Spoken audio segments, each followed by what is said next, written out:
And welcome everybody to the Jim Masters Show live. How are you and you and you, everybody all around the world? It is Saturday night and I hope everybody's doing well. Good to see you. I see some of you are all dressed up. You're dressed to the nines. Some of you are nice and casual on a weekend. Some of you are in your pajamas already. I guess that's the folks that are in the time zones where it's like midnight, 1 a.m., 2 a.m. How is everybody? Welcome to our entertainment lifestyle talk show series, week number 23, some 60 plus episodes every single day, night after night, day after day, with some specialty episodes and pop-up episodes and on location episodes and great guests from television and film and Broadway and Hollywood and health and wellness and science and culinary arts and comedy, music, you name it. We are bringing back the lost art of conversation. As many of you know, I do this work professionally as a television and radio personality and multimedia host, as well as writer and producer for many years, and stage MC and voiceover artist and narrator. And we created this show to enlighten, inform, entertain, educate, and also have a lot of fun, or as we call it, levity. Light, love, levity, and levity here on the Jim Masters Show Live. How is everybody doing? I hope you're having a good day. Hope your weekend is going well. Very, very busy day today. I know it's a Saturday. It's not supposed to be busy on a Saturday, but it is because we're working on all the upcoming episodes of the Jim Masters Show Live. And boy, do we have some really cool episodes coming up with great guests and so much more. Of course, all of our levities are in place. I see comments coming in already. We toast all of you from all around the world, wherever you're watching. I toast you and you and you and you, and we welcome you to the Jim Masters Show Live. It's good to have you with us today. Hope everybody is doing well, and let's check out some of the great comments that are coming in already. Of course, all your friends are here. I know George Burns and Jeannie and Gilligan and Jimmy and all the rest, they're here for you. We'll show them a little bit later in the show. Another great night at the Jim Masters Show. Welcome, Jim and Lenny and fellow levities from Pine Island, Florida. We welcome you, Mary Bishop, watching on YouTube. We're streaming right now on YouTube at Jim Masters TV, Facebook at Jim Masters TV, Periscope, and Twitch at Jim Masters TV. Good to see everybody. Christine Clifton in North Carolina. Happy Saturday, Jim and Levities. We welcome singer, actor, director Lenny Watts to Levity Hall tonight. Another fabulous conversation is ahead. Good to see you, Christine. Marianne Lapinto is here. Can't wait. Excited. Hi, Mr. Levity. You too. Tess Labella was our fabulous guest last night. Toasting you as well. Do you still have that Riesling? I'm sure you still have that big bottle of that blue bottle of Riesling that you had last night. Toasting you as well, and everybody that's watching. Good to see you watching on the YouTube channel, Tess. We had a fabulous night last night. Wasn't that a hoot? Jennifer Barry says, I'm back. Fantastic. I know you were singing and dancing to our opening theme song, weren't you, Jen? That makes you zen. Merlin is here, continuing to be our viewer of the week in Innerkip, Ontario, Canada. Hello, Jim and all lovelies. Good to see you, Merlin, as well. Willie is here from Holland, the Netherlands, and Europe. Hello, Jim and my friends. Good to see you, Willie. We toast you as well. Nice to see you, and welcome to the Jim Masters Show Live. And Marilyn is in Wichita, Kansas. Good evening, Jim and all our levities. We toast you as well. My shirt matches the drink. This is just a light, what is this actually? This is a pink Moscato yellowtail from Australia. So all of our friends in Australia, we toast you.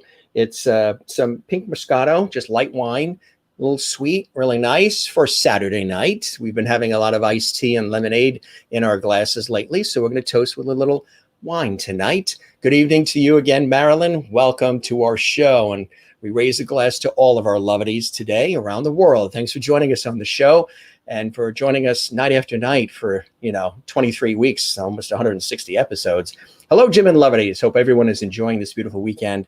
And Wozniak, thank you very much. Love that cookbook again that you sent. Really fantastic. We're working on some of those dishes too. Juanita, watching late in the evening in South Africa.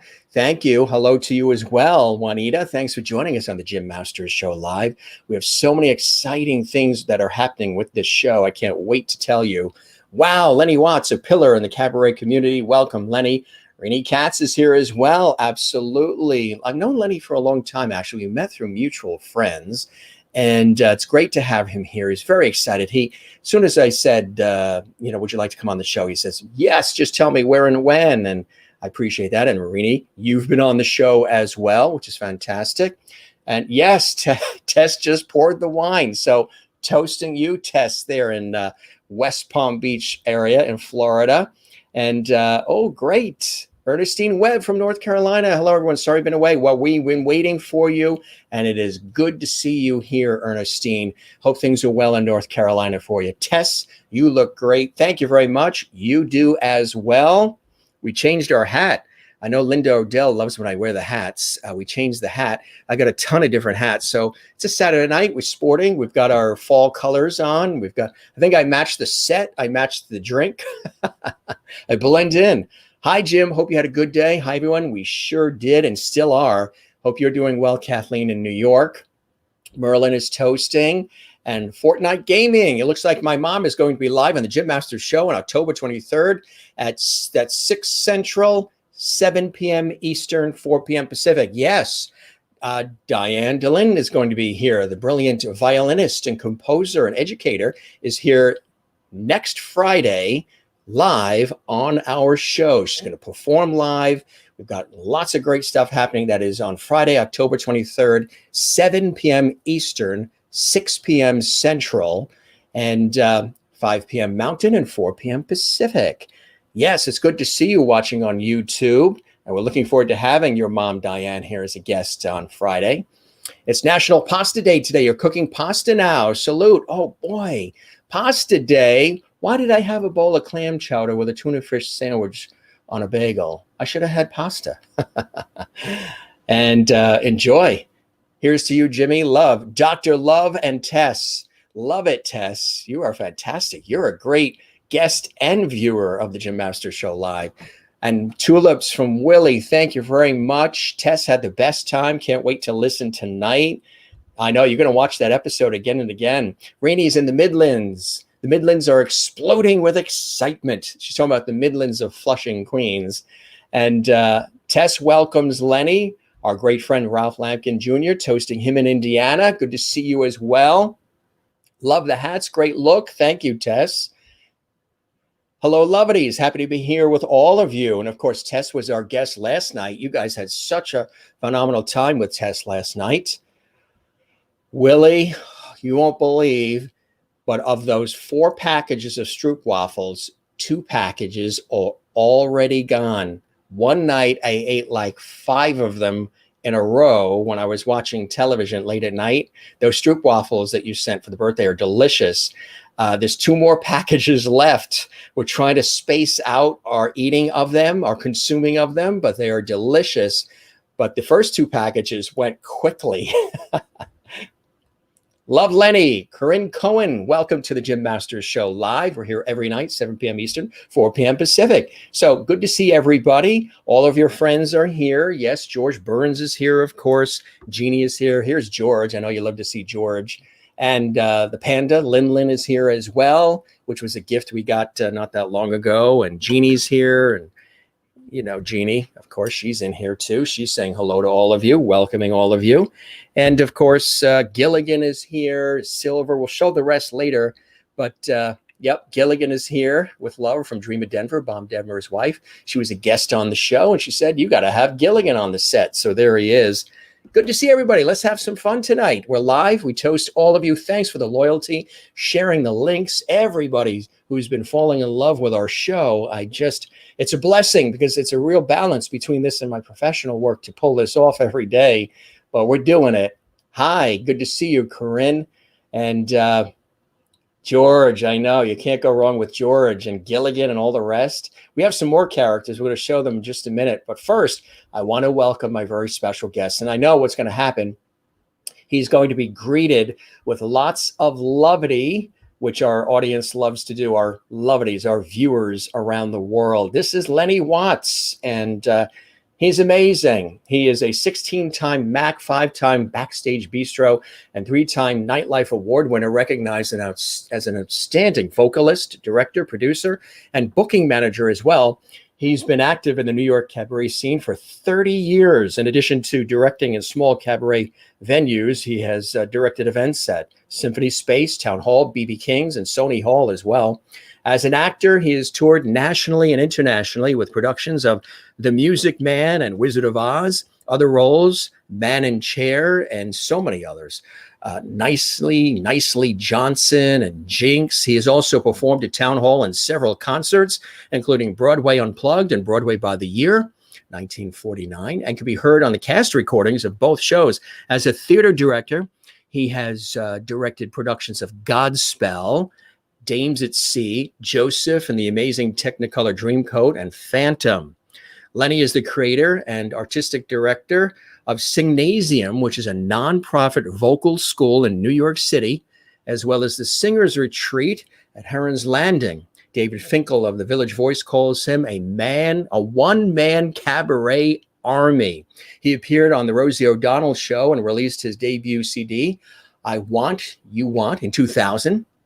He is currently the president of MAC and was recently named one of the 50 most influential people in New York cabaret by Nightlife Exchange. And Singnasium.org is the website as well. Again, that's just the short list as far as his bio, folks. He's really very, very beloved, and everybody's welcoming. Welcome, Lenny, to the best show ever, the Jim Masters Show. Willie in the Netherlands, in Holland. Thank you very much. Welcome, Lenny, from Anne. And from Maryland, welcome Lenny to Loverty Hall as well. Well, why don't we do that? Let's welcome our very special guest right now, Lenny Watts, live and direct from New York City. Lenny, welcome and cheers. Welcome to Loverty Hall and the Jim Masters Show live. Thank you. I'll cheer you in my not so glamorous tumbler. With something dietetic in there? Yeah, a little Diet Pepsi. Well, Diet Pepsi. Yeah.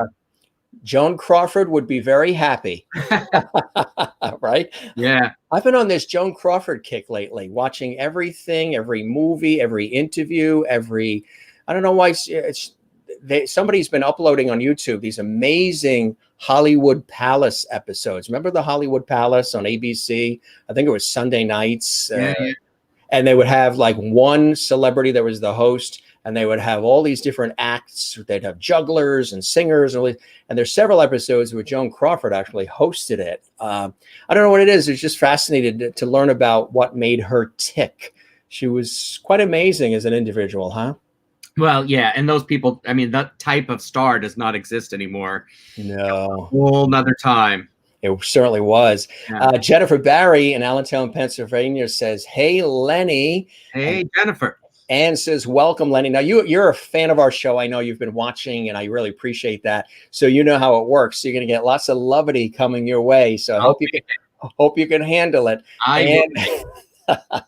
I know there's so much negativity out of there. So we vote for lovity as opposed to negativity. Anne says, welcome, Lenny. And Maryland and Wichita, Kansas, welcome, Lenny, to Loverty's Hall. And Willie in Amsterdam, where it's 1 a.m. Welcome, Lenny, the best show ever, Jim Masters Show. Thank you very much. We appreciate that. From Willie in Holland. Wow. That's dedication. Kathleen Walker in New York City. Welcome, Lenny, as well. Juanita in South Africa. Welcome to the show, Lenny. Merlin in Canada. Welcome, Lenny, to Loverty Hall. I tell you, Marianne Lapinto, who we all know and love, says, howdy, Lenny. And Willie asking, because she sent these beautiful Stroop waffles for the birthday, live and direct from Holland, do I have a stomach ache? No, I should after eating 2 packages of those fabulous Stroop waffles. No stomach ache. I guess my stomach was ready for him, Willie. More love coming your way. Let's see. Yes, we were just talking about that, Marianne, about Tab. Tab is ending after 60 years. That Coca-Cola is ceasing that soft drink, Tab. Marianne says, I don't have any cherry, just Coke.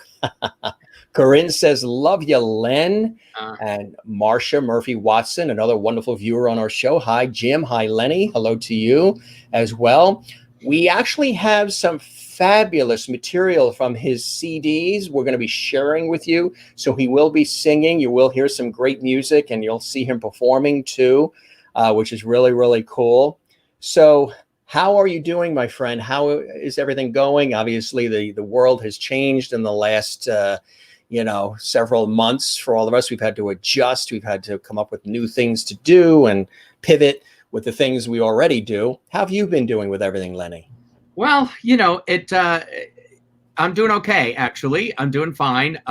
It took a little while to get into the swing of things. I think yours was one of the first shows that I saw. I think was it David Friedman and Sean? Were they like your first guests, or they were, I think, the fourth. Dan Goggin was on. Yeah. Of course, we know Dan from Nonsense. Reno Venturi, the acting coach. June Rachelson Oswa was on, and then I think David, our friends David and Sean. Yeah. And that's how we met, is through David and Sean. Through David and Sean, right? Yeah. And I started watching, and I've been in and out, when I can. But this was like the first outreach kind of show, to see somebody outside of your apartment, that wasn't on television, and have live conversation and all that. So, I'm doing my best.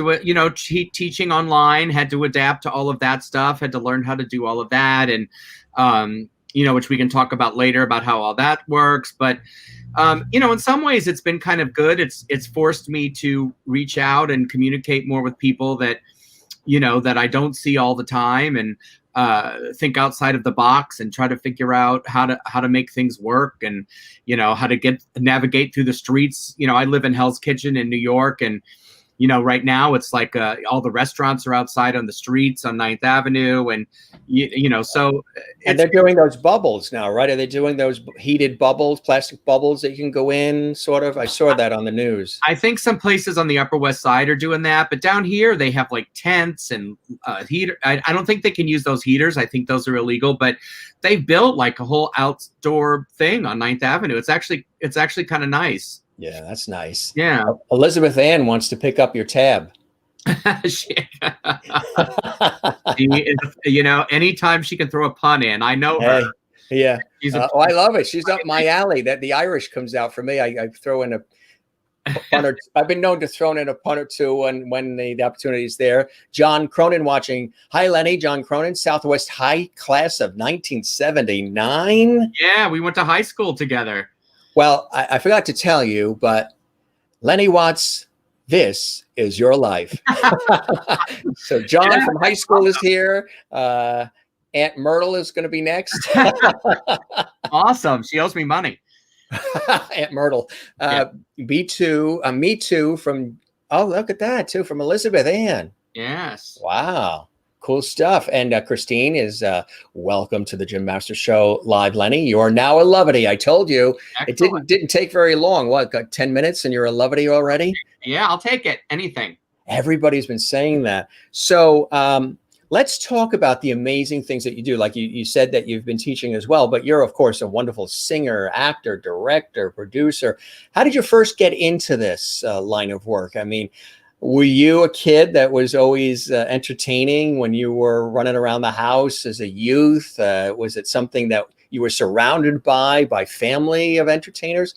Early on, tell us about those early days. Well, I'm the youngest of five, and my mom was a big band singer back in the day. And of course, she stopped singing when she met my dad. My dad was a Marine, and he was captured in Guam in World War II and spent 4 years in a Japanese prison camp. Wow. Yeah. And then he got out, he met my mom, and she was singing in a nightclub in St. Louis. And he tells the story that he went to see her, and he asked her out, and she said, "I don't date men in uniforms." And so he went home and changed and put on a suit, asked her out again, and then the rest is history. They were married for 64 years. But music kind of runs in our family. I'm the only one that has kind of pursued it professionally, but everybody in my family is pretty musical, either playing instruments or singing. But I was not a child performer at all. As a matter of fact, I didn't do anything until my senior year in high school. I had a lot of weight issues growing up, a lot. And my senior year of high school, I lost 100 pounds. And so I've since then found it and lost it several times. But so after that, I started doing shows outside of that. I always wanted to do it. I was always funny, and I always taught. As a matter of fact, our next door neighbor, she used to tell the story that for the longest time she thought my name was Lenny Shut Up. That's all she ever heard my brothers and sisters saying to me was, Lenny, shut up. So I guess I always had the drive and the idea that this is what I wanted to do, but I did not start until, as it goes with many people, I started very late in my life to start singing. And then I moved to New York to pursue musical theater. That's fantastic. So when you moved to New York to pursue it, what were some of those first breaks that happened for you? Those first opportunities that started to really open up the doors for you, Lenny? Well, it's funny. I had a friend who moved up here, and she went to AMDA, the American Musical and Dramatic Academy, and she was going to AMDA, and she called me and she said, "You have got to come here. It's just like the movie Fame." And so I'd never been to New York. I had never auditioned for the school. And I packed everything I owned. I sold my car. I quit my job and I moved to New York. And then I came and auditioned for the school, which looking back at it now was like, maybe not the smartest decision to make, but luckily things worked out. But so I went to AMDA for 2 years. And when I graduated, I got a job right away as a singing waiter on a ship that's still there, but they don't do what they used to do, called the Spirit of New York. And I became a singing waiter. That's what I did for a long time. And then I became the entertainment director of the Spirit cruise ship in New York and New Jersey. But that was like the first kind of singing I did. Yeah. And then, I did some summer stock and some stuff like that. And then I discovered cabaret.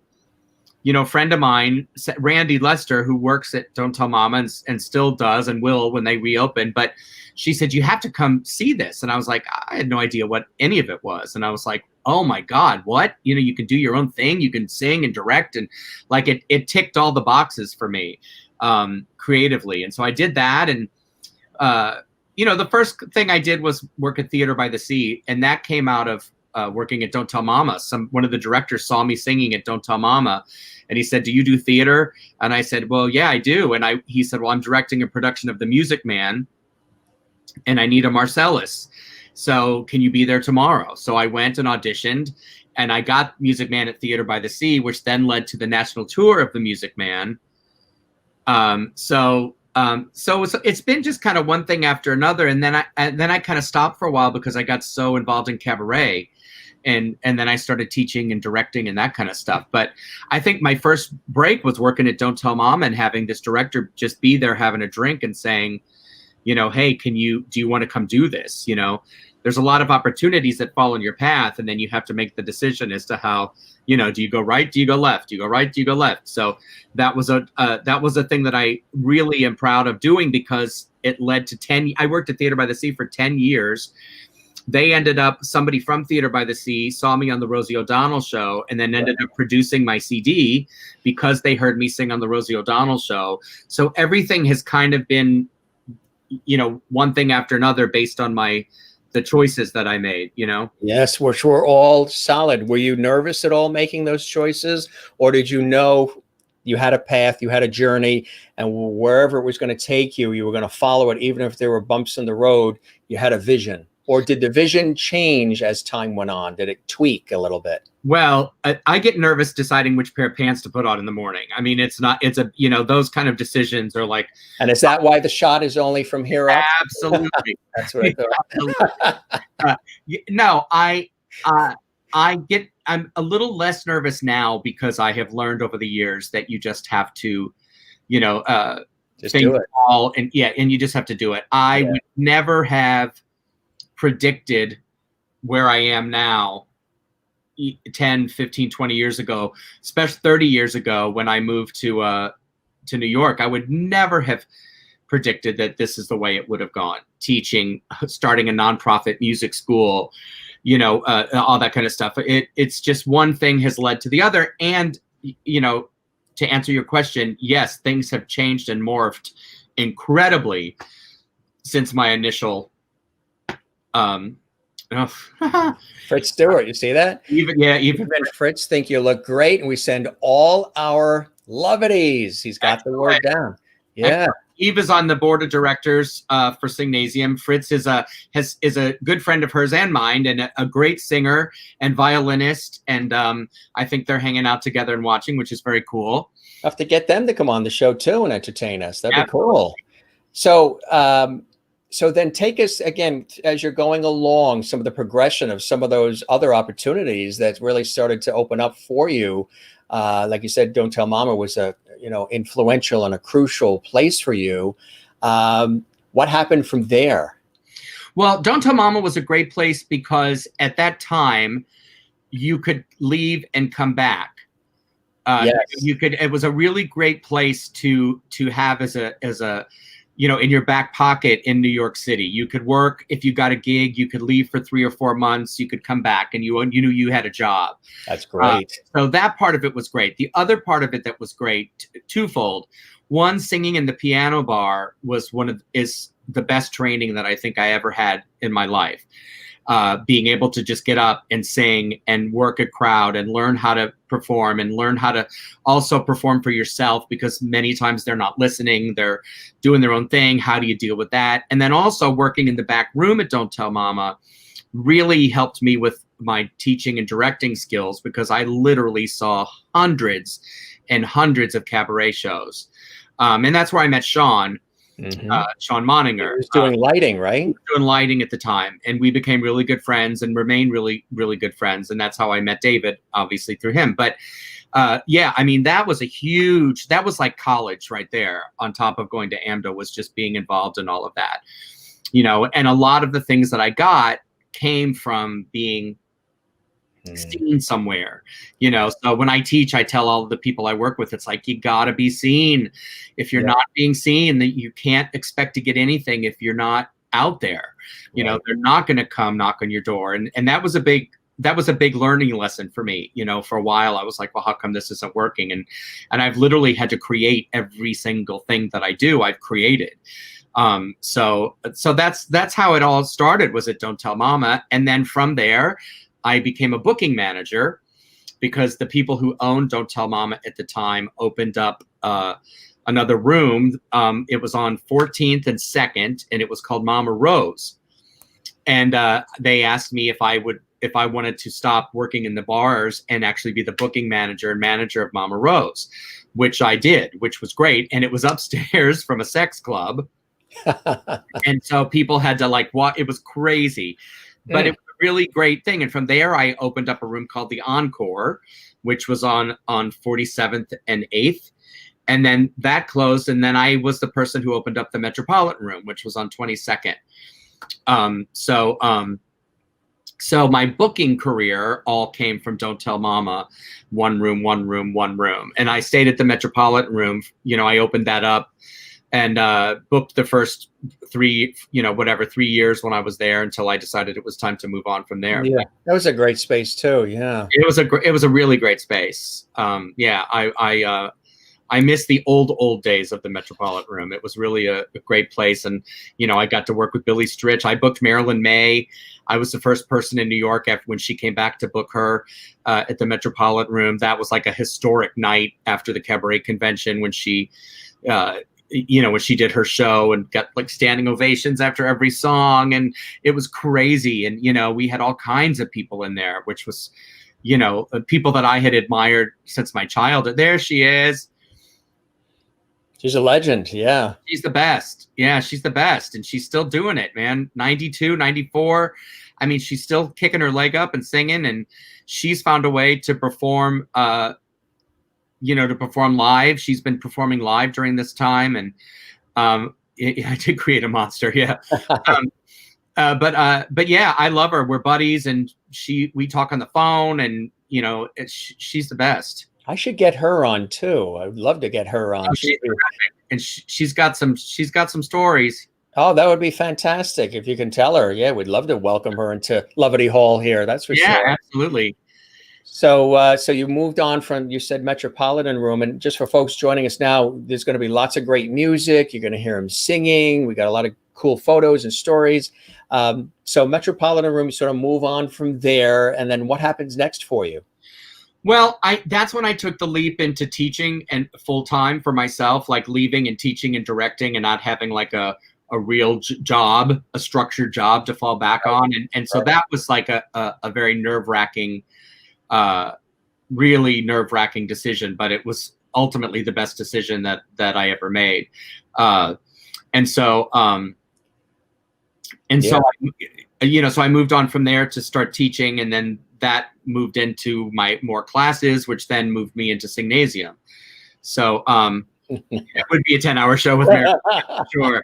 She's got a million stories. You know the longest show we did, and it's crazy.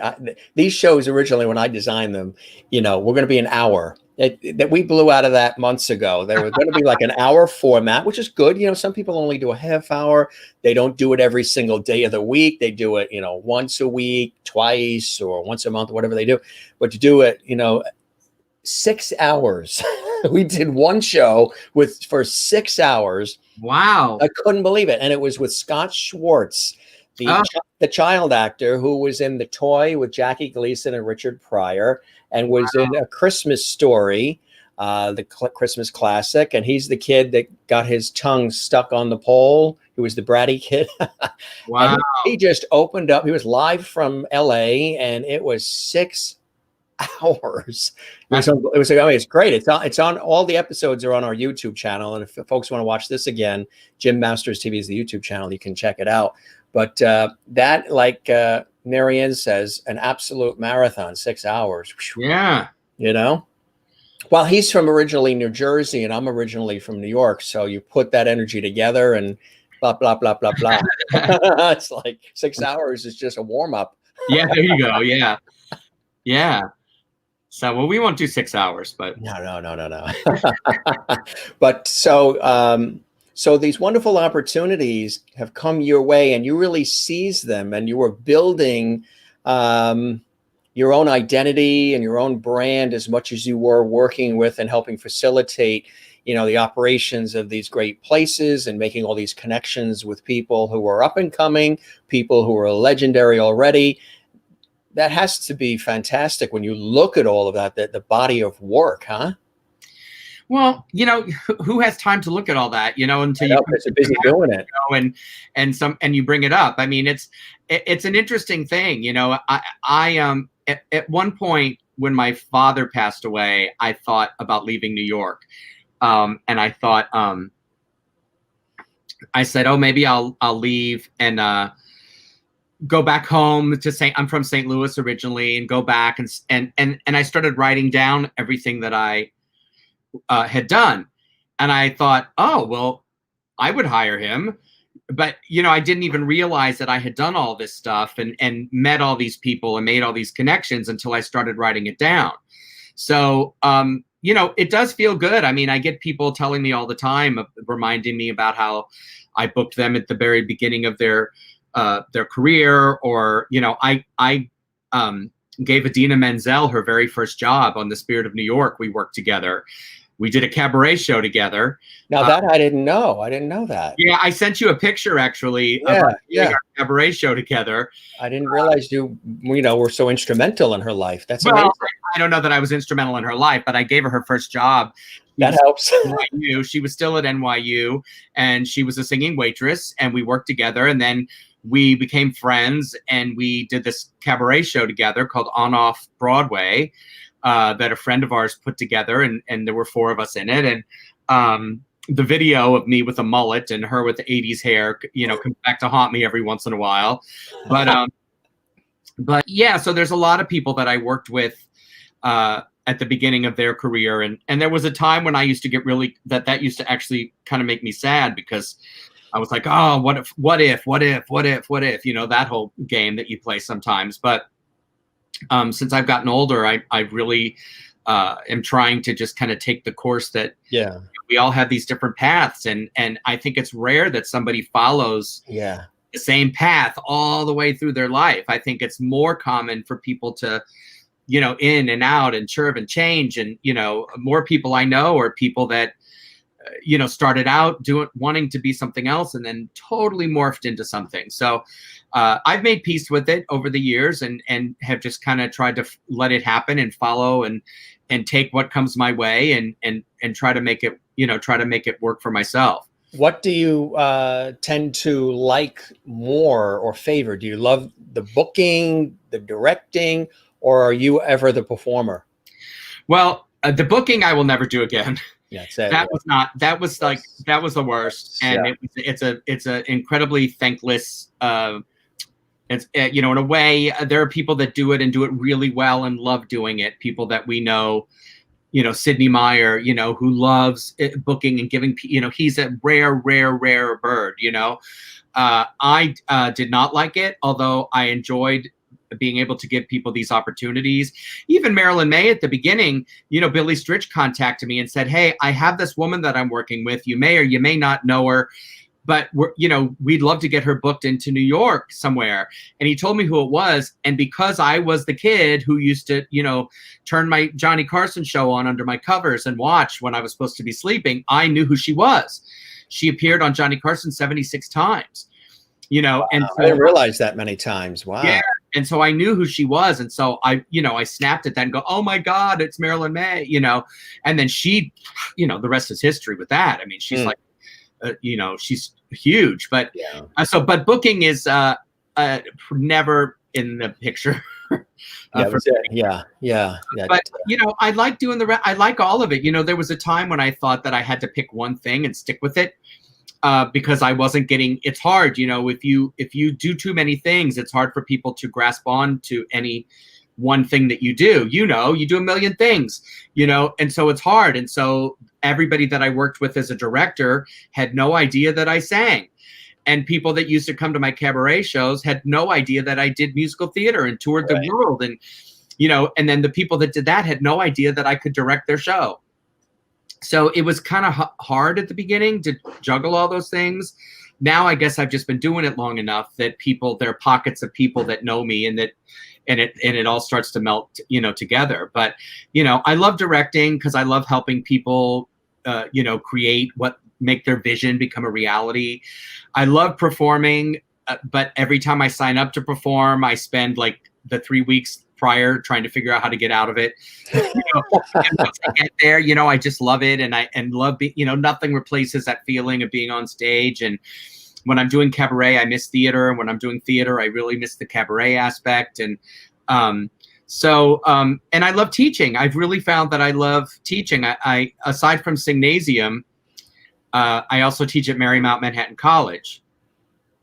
So I love Jessica Jane Rucker too. She's lovely. Yeah. That's a nice comment, right? Yeah. She's terrific. She found Signasium. I don't even know how she found us, but she found us and now she's taken our classes and she comes to our open mics and she's a really lovely. And one of the things I learned from this pandemic thing is that there's talent everywhere. In New York, we get into this bubble, and we think that the rest of the country has nothing, right? I mean, she's an amazing talent and she works in hospitals with COVID patients during the day. And then she takes, her scrubs off, puts on a gown and bam, sings her butt off. So that's been a great thing to find these people from all over the country. That is fantastic. We do have some music here and I want to share. We'll come back and we'll loop around to your experiences. The CD, tell us about the CD and the vision and the inspiration for the CD and some of the music we're about to hear now, Lenny. Well, the CD, as I said, I got a call one morning from the producer of Judy Gold, who's a comedian that everybody knows. She was one of the producers on the Rosie O'Donnell show. And she called me and said, we're doing a special series called Untapped Talent. And we need somebody who can star search A Christmas Carol. And your name keeps coming up. And so she said, so can you be at Rockefeller Center, at 4:00 today? This was at like 10 in the morning. She calls me. So I ran and went to Colony Music. Those of you who are New Yorkers remember Colony Music. And I looked for a Christmas song that I thought I could sing. And it was Oh Holy Night. And I sang it. and it was really successful. And somebody that I had previously known, again, under a different, in a different world, had never heard me sing real music, only like, character musical theater stuff. And so she offered to produce my CD. And that's how it happened. I wouldn't have been able to do it any other way. And so I hired my friends, Seelin Schenkel, who is now a great Broadway musical arranger and conductor. And she was my musical director at the time and arranger. And Peter Kalo, who is a brilliant guitar player and producer, was the producer. And so we met, and it just happened. I mean, I would do things differently now, because that was a long time ago, 2000. I guess we recorded it in 1999, 1998. I've learned a lot since then, but I wanted to sing stuff that really meant something to me. And that's kind of what happened with the song. And I picked the title, I Want, You Want, which is a lyric from one of the songs, because I felt like everything was kind of related to, we all want things in our life, and we all want the same thing. And that's kind of how that all came to fruition with that title, and everything kind of fell underneath that umbrella. Just came along, which is a beautiful way that it sometimes happens in our journey of life. You also are the lyricist for several of the songs on the CD as well, right? Well, for two of the songs. I've written two songs in my life, and they're both on the CD. One of them, I Want to Go Back, I wrote the lyrics to, and I was so nervous and embarrassed that I put them in an envelope, mailed them to Lynn Schenkel, and said, if you think that these are, halfway decent, would you honor me by writing a melody?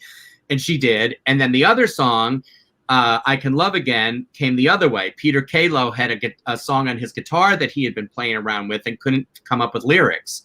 So he gave me the melody and said, could you write some lyrics to this? And so that's how that happened. So the two songs on the CD that I wrote.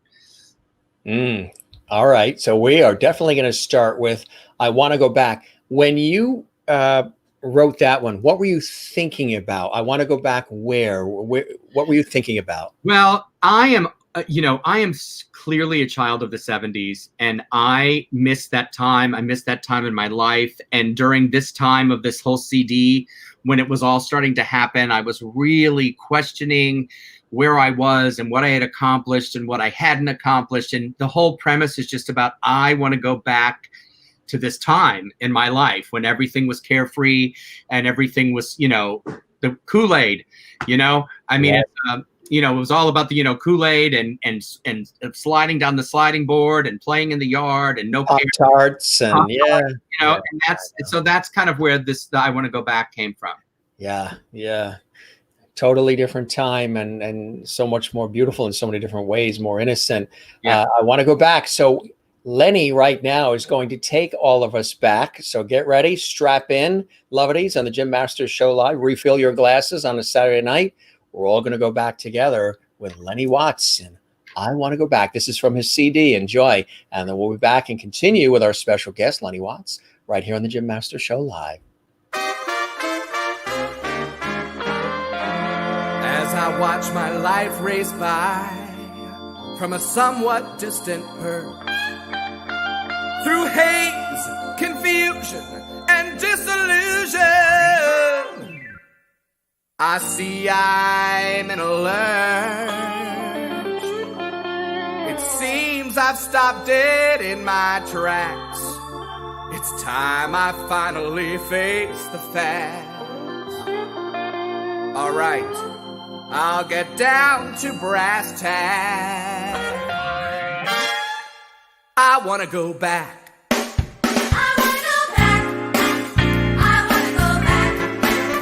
I want to go back to the time when I knew where I was at. I want to go back. I want to go back. I want to go back to the yard and the friends and the fun, to the nights under stars, to the days in the sun. I want to go back.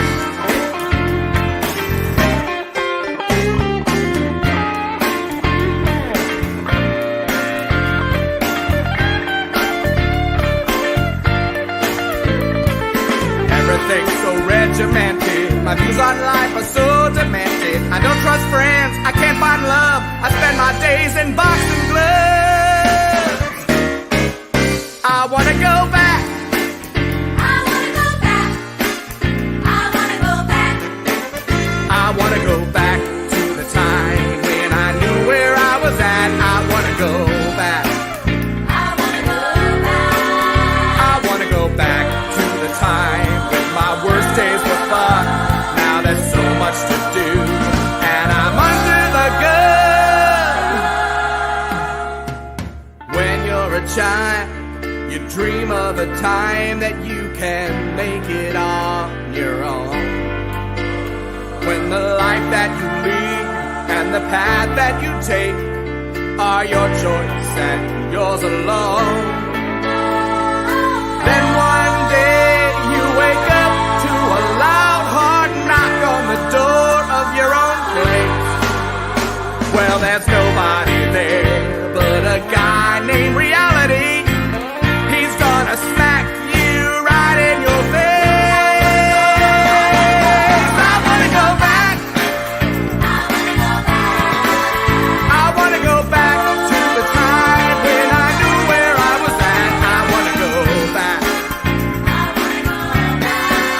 I wanna go back to the yard and the friends and the fun, to the nights under stars, to the days in the sun, when a snowstorm was cool, to a race in the pool, to a weekend vacation with no explanation, to parties all night, the next day you're alright, to the life I once lived. Oh, what would I give? I wanna go back. I wanna go back. I wanna go back. Oh, I wanna go back. yeah, yeah. I wanna go back. I wanna go back.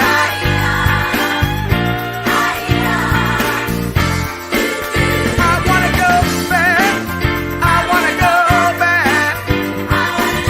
Yeah, yeah, yeah. Hey, you girls wanna come back with me? I wanna go back. This time I promise, no gym class. Yeah, yeah, I wanna go back. Yeah, yeah. Hey, is that Kool-Aid you're drinking? Woo. Yeah, yeah, I wanna go back. I wanna go back. Yeah.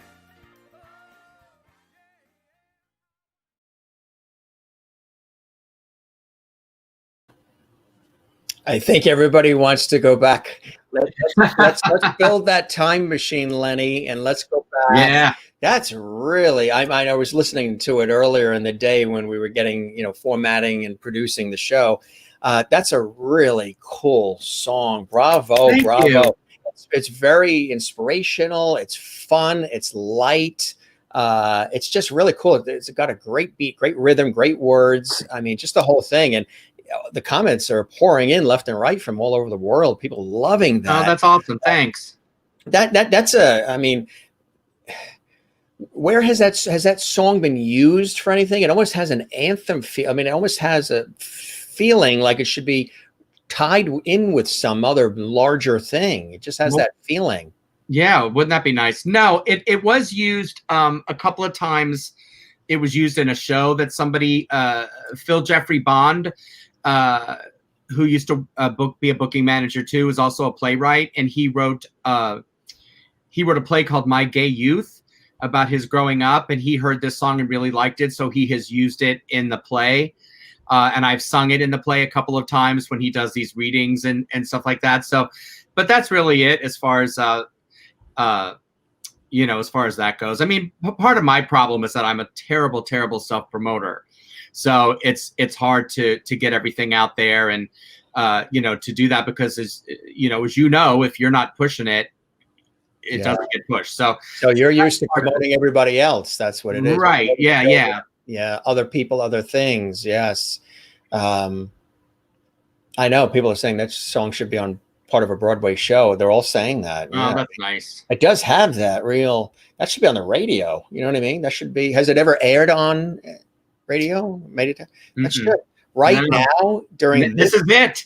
This year, I mean, after this year, who doesn't want to go back? Yeah, You know, forward and back. The current is a little wacky. Yeah, either way works for me. Right. We are all wanting to go back. It is comfort for us too. Love it. It's catchy and fun. Superb job, Lenny. Seems like it should be on Broadway. Should be on a Broadway show. Royalty entertained. Very cool song. Claps. Juanita in South Africa, loving it. Great song, very nostalgic. Definitely would go back to the carefree childhood days. Yeah. Absolutely. Marcia saying very lively and upbeat. Thanks, Lenny. Claps from Mary and Jessica and Willie in Europe, where it's almost 2 a.m. for her. She says, this is so cool because she's met Reality a few times and he has a mean right hook. Merlin wants to go back even further. She wants the late 50s, early 60s.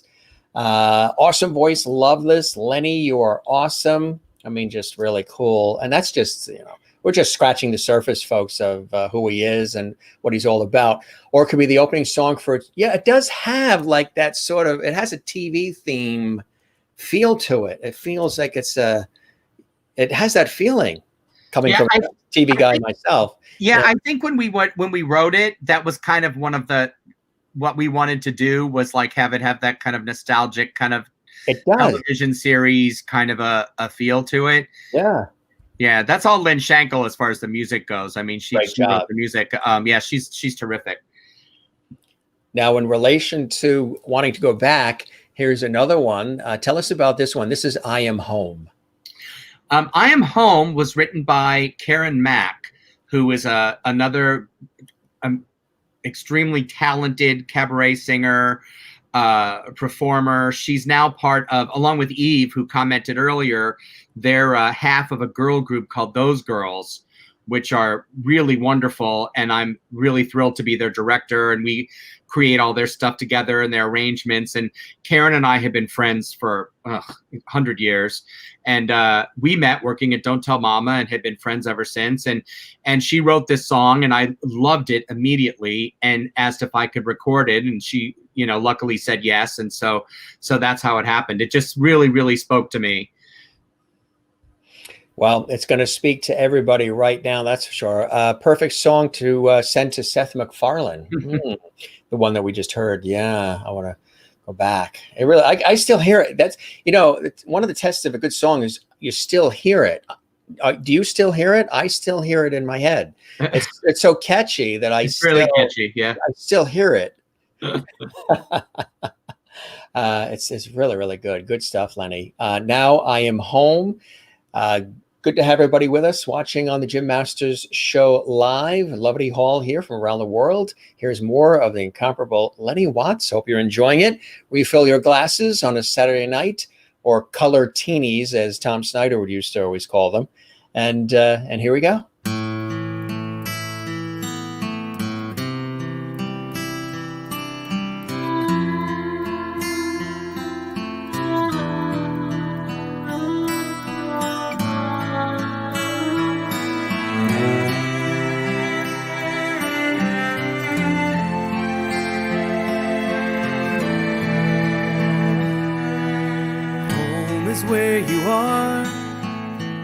Home will always be the part of me that has you in it. Whether near or far, home's the part of me that knows that love observes no limits. Don't always know where I am going, don't always know what I may find. I only know that part of you exists here in my mind. And no matter how the dark of night or chilly winds enfold me as I roam, I need only find the light inside that comes from loving you. And I am home.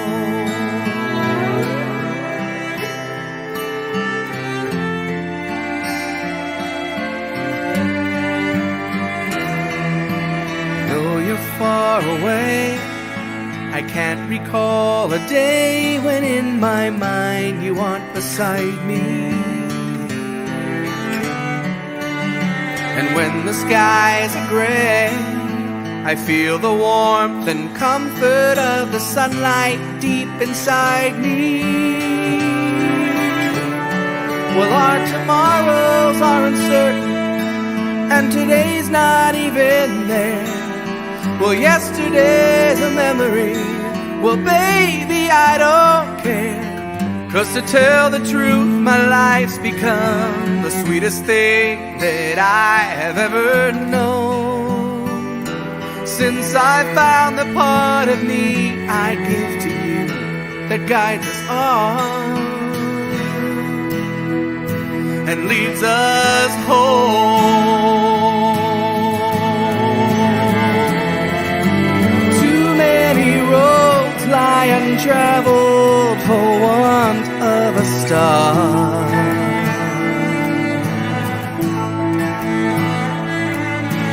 Too many loves come unraveled by time spent apart.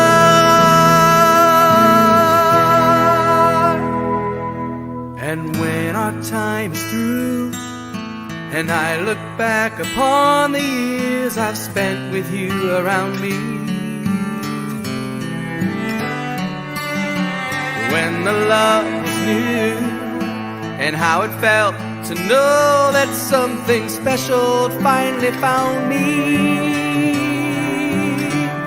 But we have never felt the same things, and no promises exchanged. But I can't help but think that both of us are somehow rearranged, and our lives are very different than if I'd never held you for my very own, or slept soundly in the saving grace that forever lets me know that I've come home, or slept soundly in the saving grace that forever lets me know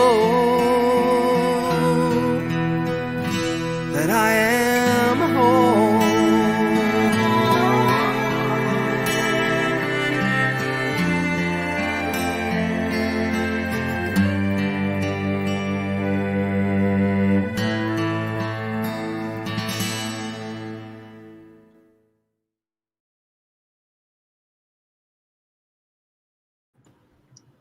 What a beautiful sentiment. There's nothing sweeter than feeling that security of belonging to another person and complete acceptance. Just lovely.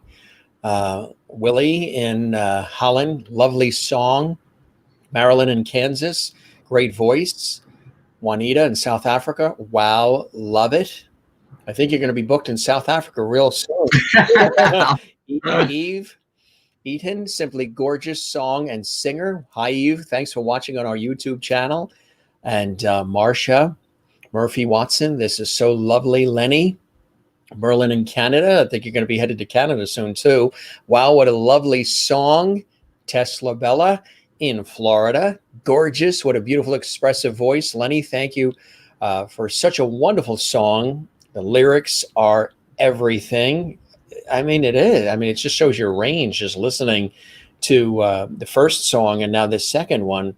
And in addition to the lyrics and the way you interpret them, which is spot on, brilliant, I like hearing the real instruments accompanying you too. Nothing is auto-tuned, nothing is synthesized, nothing is overly digitized. I mean, the musicians that you're surrounded with are fantastic. Yeah, it was all live music. Yeah, it was all live musicians, and again, something I would never have been able to do if it weren't for the fact that it was being produced by this wonderful woman, Laura Harris, that I knew from Theater by the Sea, and also just to point out that song was written by Karen Mack. I didn't write that one. That was her lyrics, and she has a great CD with more stuff that she has written as well. Yeah, she's amazing too. She's a great songwriter, but yeah, the instrumentation was really great, and all live. I don't think there's much of anything that's synthesized. It's, you know, People want to buy it. Fritz wants to know, where can they buy that? Is it available on the website? well, it's not, you know, oh, no, only I have them now at this Everybody point. wants it. Well, I will be happy to, if people reach out to me on Facebook, I'll be happy to send them a copy. Just because, you know, that's where it is right now. That's not out anymore. Amazon. Oh, so it was out for a period of time. It was out for a while. Yeah. Yeah. Somebody went on Amazon to look for it, and they said that it was, there was one used copy for like $899. And I said, oh, please don't buy it. I'll send you one. You're the second person that said that. There was somebody else that. Oh, John Denver. Oh, that's interesting. No, their CD. Somebody else said that their CD, it was a similar situation, like it had been out already, and it wasn't really, you know, available, maybe eBay or whatever. And somebody had this other guest CD for like $900 on, you know, probably because it isn't available. So they're trying to, wow. And they said the same thing. I'll just send it to you. I mean, these songs are so apropos for even today. Do you ever see a re-release, or if there was energy and interest, would you? I mean, it's spectacular stuff, Lenny. Yeah, I mean, I would try to figure out how to you know, technology is not my forte. It's not even.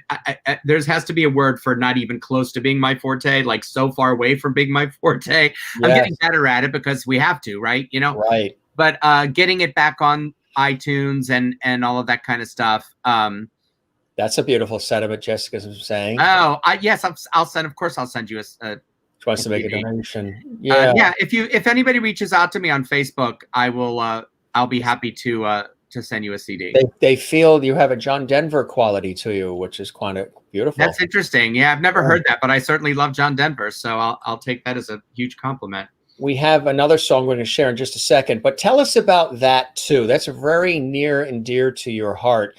Singnasium. I love that name. Tell us about Singnasium, the development of it, creation of it, and some of the incredible work that you do at Singnasium, Lenny. Okay, Singnasium came as just it felt like the next natural step, as we talked about earlier in my teaching, and I was questioning whether I wanted to stay in New York and how I was going to be able to stay in New York and what I was going to do, and these things all converged at the same time. And a friend of mine, John Kaprowski, who sadly is no longer with us, and another friend of mine, Kim Grog, who's very much with us, kind of simultaneously approached me about taking my teaching to another level and seeing if we can, do it on a bigger level. And so we just met and we started talking and trying to figure out how to do it. And with their amazing support, we formed Singnasium.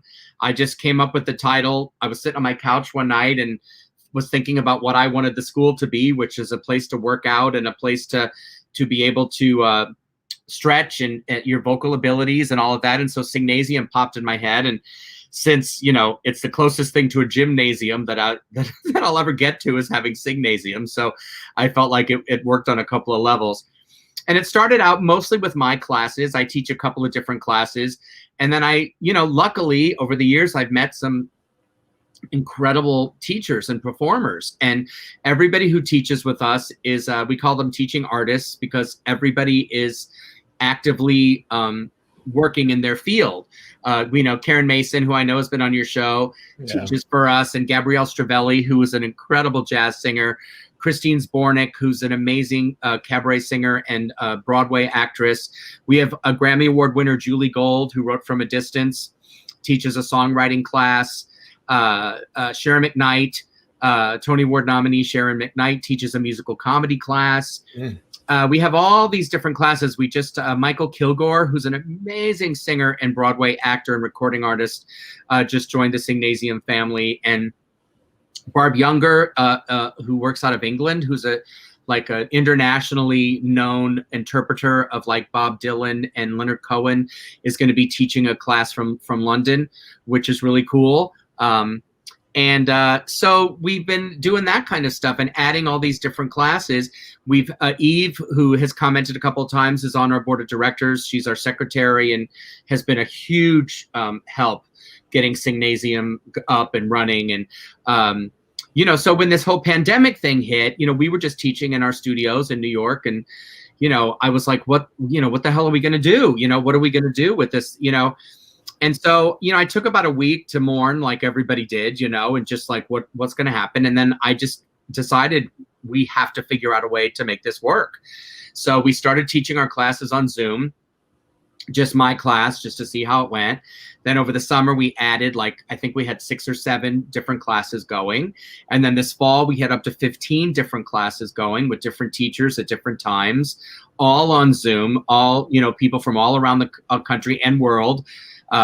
I don't know whether I said it on the show or whether I just said it to you before the show, but we got our first international student from Tasmania who gets up and prepares to sing at 8 a.m. his time to take a class. So, and then we just did our virtual fundraiser on Thursday night. It's actually on Singnasium on Stage is the name of our YouTube page. And we're keeping it up, the fundraiser, we're keeping it up on the YouTube page through October. And then one of the things that we did was because I didn't have enough to do, I decided that I wanted to do a virtual choir with all of the people that are in our Singnasium family. And so we have almost 100 singers and musicians singing Barry Manilow's One Voice. That was, and piano for singers we have, and jazz classes. It's. Now, are they generally people who have been singing for years who are expert, or are these people who are novice who want to be taught to how to do it? It's everybody. All right. It's for everybody. We have different classes. We have people who just love to sing, all the way up to people. We had a woman named Afra Hines, who's a Broadway veteran, was taking my arrangement class, and she had to quit the class because she got Hadestown on Broadway. So she had to quit, but now she's coming back as a teaching artist, teaching a class called Get Out of Your Head and Get Into Your Body, on how to physicalize and how to use your body when you're performing. So we're trying to reach out and we've had rock classes. We have classical voice. We have just about any. We had a class called Zen Singing, that mixes meditation, yoga, and singing, and trying to connect everything together. Wow. Did you hear that, Jennifer Barry in Allentown, Pennsylvania, who always likes to be Jen is Zen? Oh, that's funny. Jen singing. Right. Yeah. Well, she can have a class called Jen Singing. Absolutely. Right. Yeah. So that's what we did. And what's the picture? Which we might as well take care of that. All the guests, what happens is people, and I'm kind of fascinated too as the host, but they're fascinated by the background, the room you're in. So we're going to do a full screen, and we'll come back to what you were just saying. But okay, they want to know. I will tell you what they see behind you. So the top picture, okay, the 2 bottom pictures are costume renderings from 2 shows that I did. The costume designer at the beginning of rehearsal will show you what your costume is going to look like, and I thought they were very cool, and so they gave me the renderings, and I have them framed. The one above is me in the world famous Annie dress, and that came about because I was doing a production of Annie, not playing Annie, sadly enough, but on the grid of the costume thing, there was a glitch, and under the name Annie, it said Lenny Watts as the actor playing Annie. And so everybody, of course, got a big kick out of that. And so the costume designer, as a joke, did a costume rendering of me in the Annie dress, and I could not get rid of it. So that is me in a role that I sing tomorrow. I have a really great arrangement of Tomorrow that I sing, but sadly I have never been able to play the role. So on the shelf, there's these trinkets and other things. Tell us about that, the shelf behind you. Let me see what it is. Well, next to that are 3 pictures. I'm a huge Disney fan. And I go up until this year. I went every year, sometimes twice. And so those pictures are pictures of the castle during one of the shows. They're not enhanced at all. And I got those. And the other stuff is just things that I've collected from my travels. I mean, everything in my apartment, you can't see it, but it's all stuff that is from my travels or different places that I've been, and some pictures, and then and some Disney things. All mementos and Yeah, it's all stuff that people have either given me or from places that I've been. Yeah, absolutely. Hey, I tell people that when we built this home studio, when I started this show 23 weeks ago, 160 episodes ago, every night of the week, all these things that we have, like the George Burns, this was my Aunt Lillian's. She used to collect dolls, one of my mother's sisters, my mother's youngest of 16, big family. And this George Burns collectible doll came out when he was 100 to commemorate his 100th birthday. So she collected it, and it came down to me. Some of these things that are around are from the house. So I tell people, if I'm ever to rename this show, if I ever say, okay, we won't call it the Jim Masters Show Live anymore, I think the appropriate thing would be to call it Off the Wall, because so many things are from different sections of the house. Yeah. Things off the wall. Well, if I had a bigger space, it's a good thing. I have a small 1-bedroom that I've been in for almost 30 years. And if I had a bigger house, I would just have more stuff. You must have a wonderful relationship with the landlord, huh? Yeah. We've had a really nice relationship, and it's a small place. But when I first moved here, I was only here for a month, and I got the national tour of the Music Man, and then I was away for a year, and up until I stopped kind of doing theater, I wasn't here very much. So the size didn't really affect me. Right. Now that I spend more time here, I would definitely like to have a little more space. And you've collected and acquired more things along the way. And in the quarantine, shopping online and buying stuff that you have no business having, that was not helpful. Like what? What is one thing that you purchased that got delivered that you're like, now why did I buy that? Oh, just one? I bought just one. Okay, you know what? I'm gonna get up and show, because I have to show you. Yeah. See, on this show, everybody gets up out of their chairs. If you watch all of our episodes, the guests get up out of the chairs, and they usually get something special. Well, at some point, I got into. You don't have any dolls, too, because some people, like Billy Stritch, came up with a doll from the 70s. It was a blonde doll. I forgot which. When I showed him the George and the Gilligan, and he says, oh, well, look what I've got. And he had an action figure from the 70s. Well, I have a Lenny Watts action figure. Wait, there is one? Wait, let's see this. I have a miniature Lenny Watts in my Signasium jacket.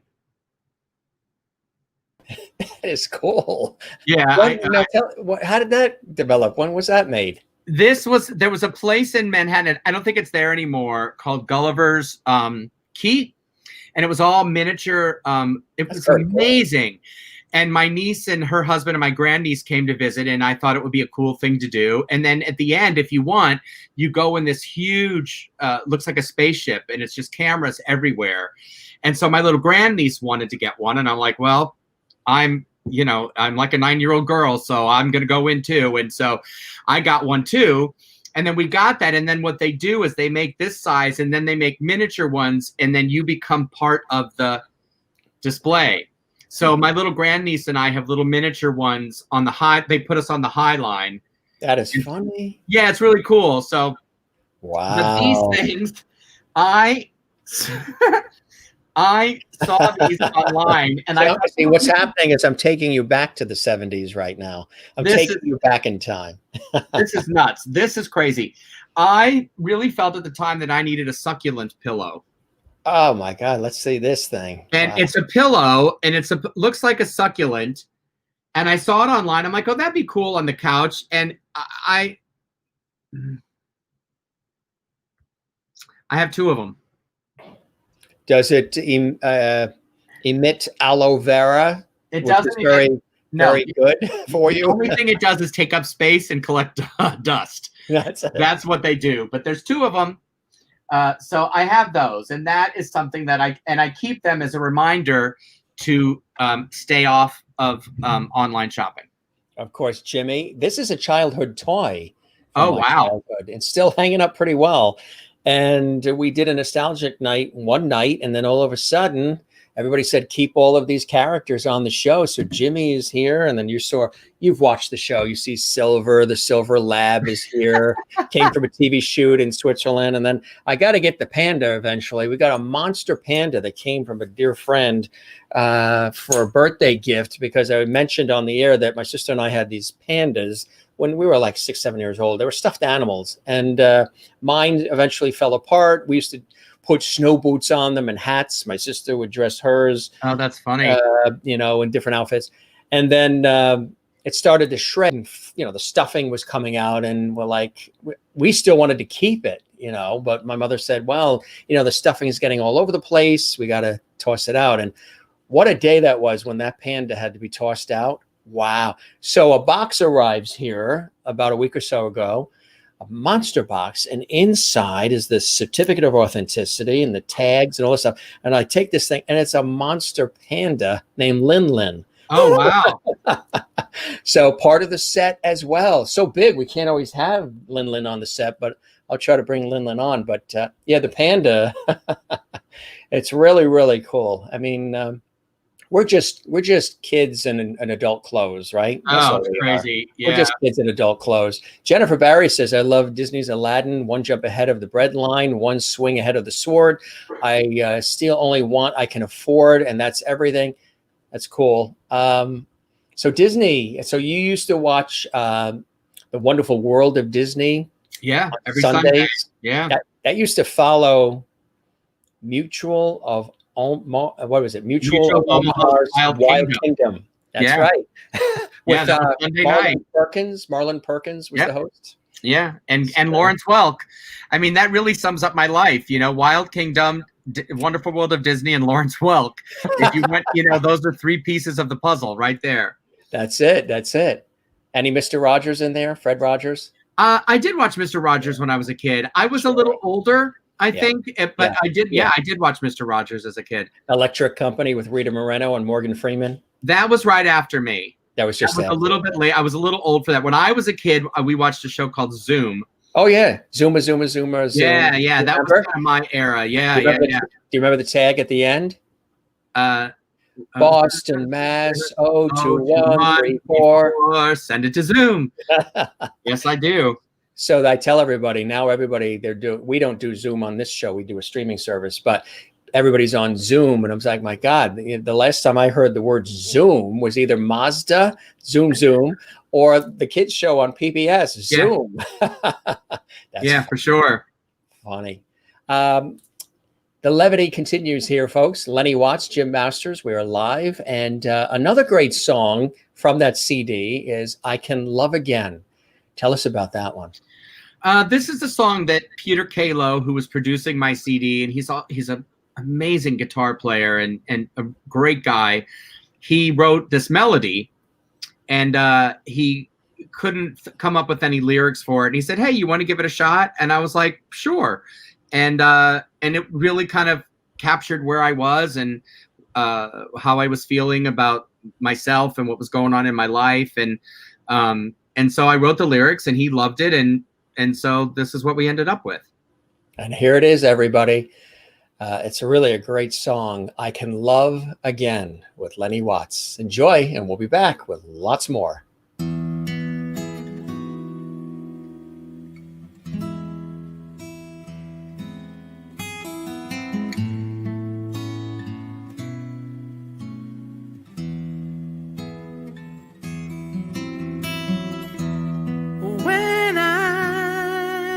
See the world in a baby's eyes, and I know I can love again. When I can feel your pain before I hear you cry, and I know I can love again. When I can hear the truth hidden in the lies, and I know I can love again. I built so many walls around me, no windows, no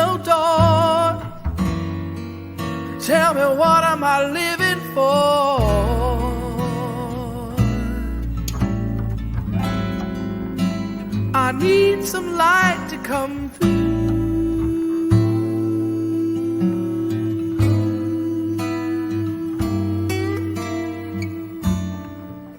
I don't wanna be lonely no more.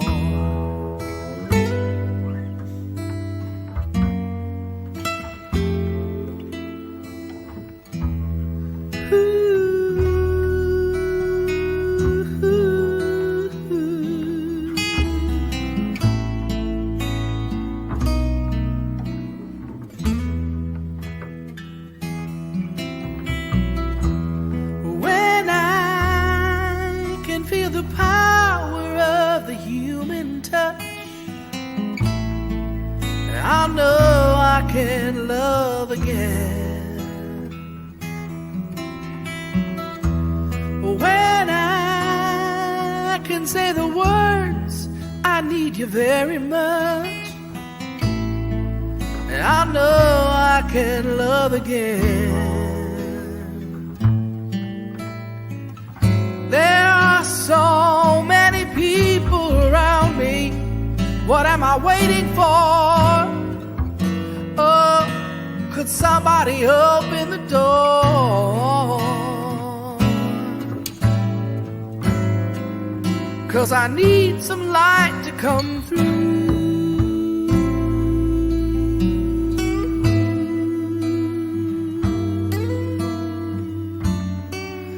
I don't wanna be lonely no more.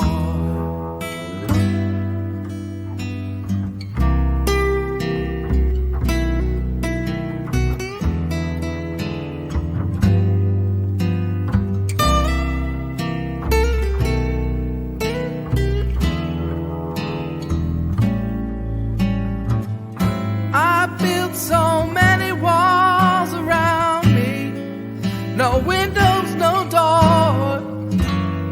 Oh, what am I living for?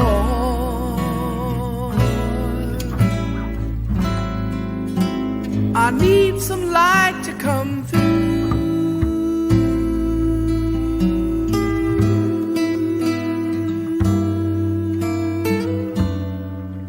I don't wanna be lonely no more.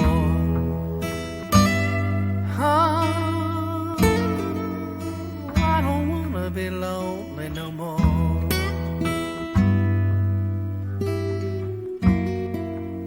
I don't wanna be lonely no more.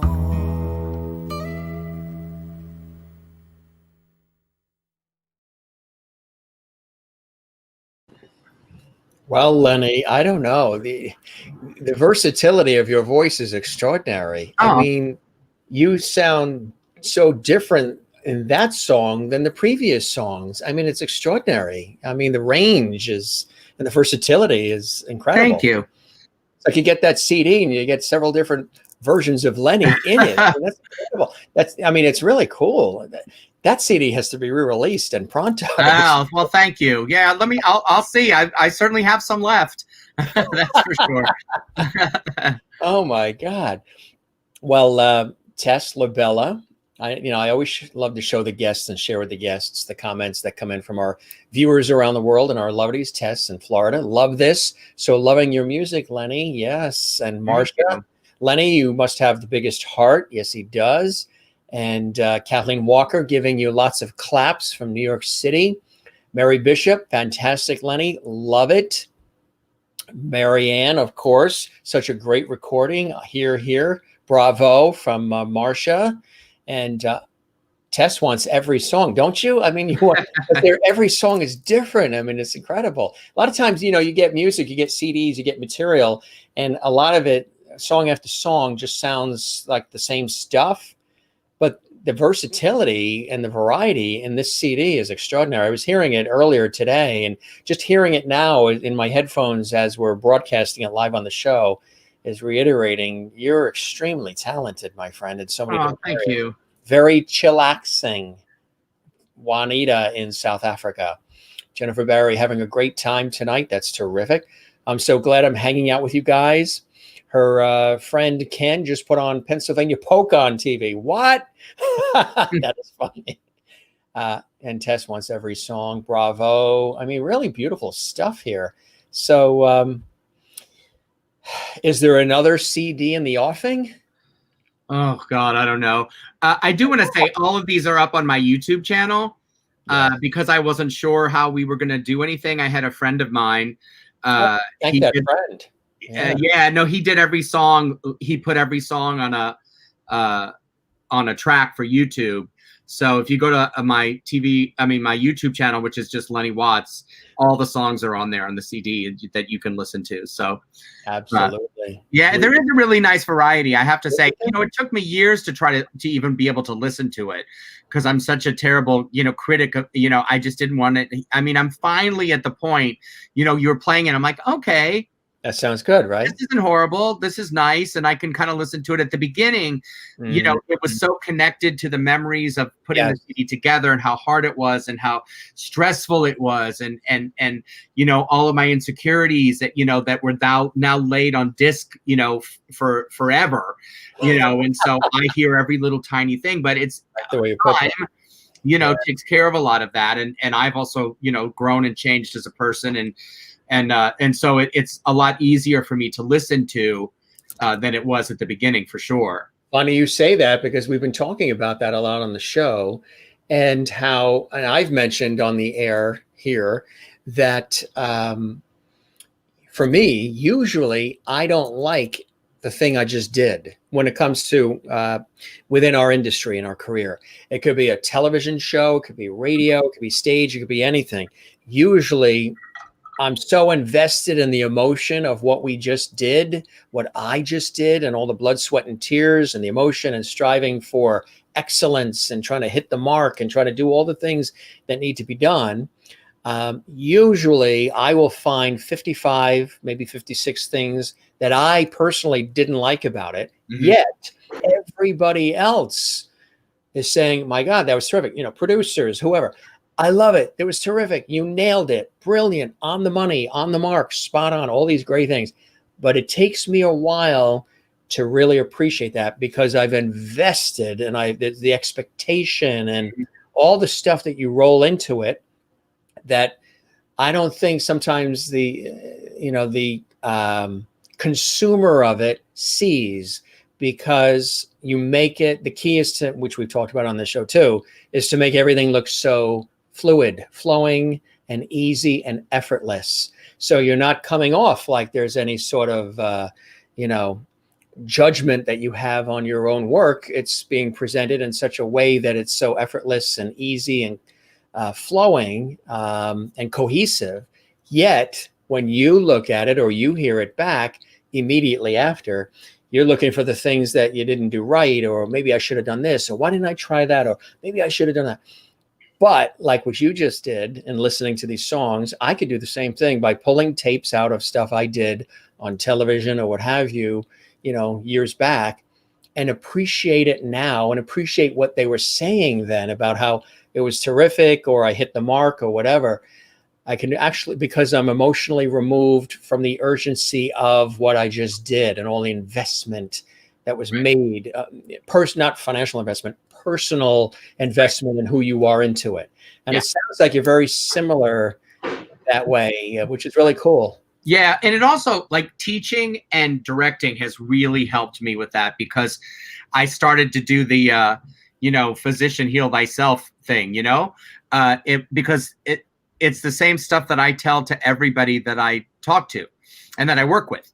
They'll come up after a show, and the first thing they'll want to do is berate themselves. And I'll be like, no, this is not what this was. And so I had to turn it around.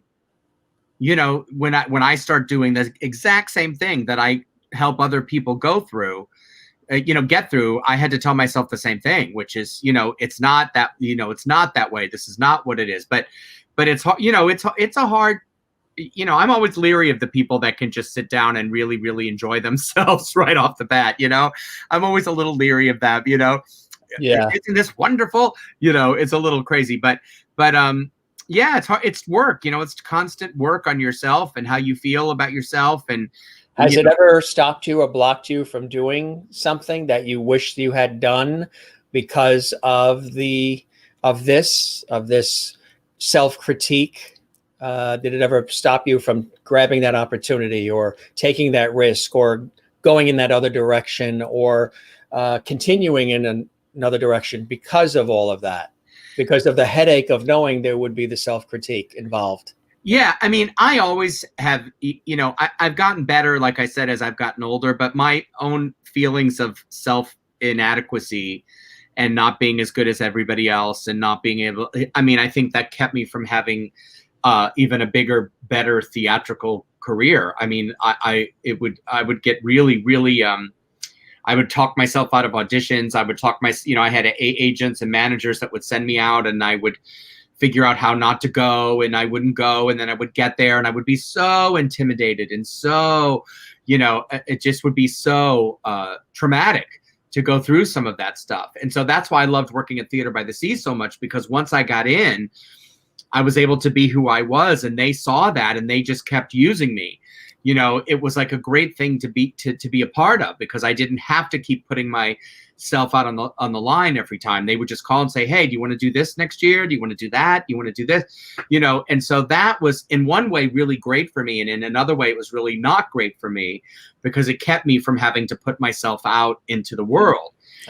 And so I feel like, you know, there are times when I sit and go, God, what could have you know, I look at people who I find similar to myself, and I'm like, oh man, that could have been me, or I could have loved to have done, you know, but then I wouldn't be where I am now, you know? So like we talked about earlier, the path is what the path is, you know, and I still audition, you know, I don't audition right now because nobody is, but you know, I've done theater recently over the last few years. I played the man in chair in Drowsy Chaperone, which I loved. I sent you a picture of. I played Crumpet the elf in the Santaland Diaries, the David Sedaris one-man show.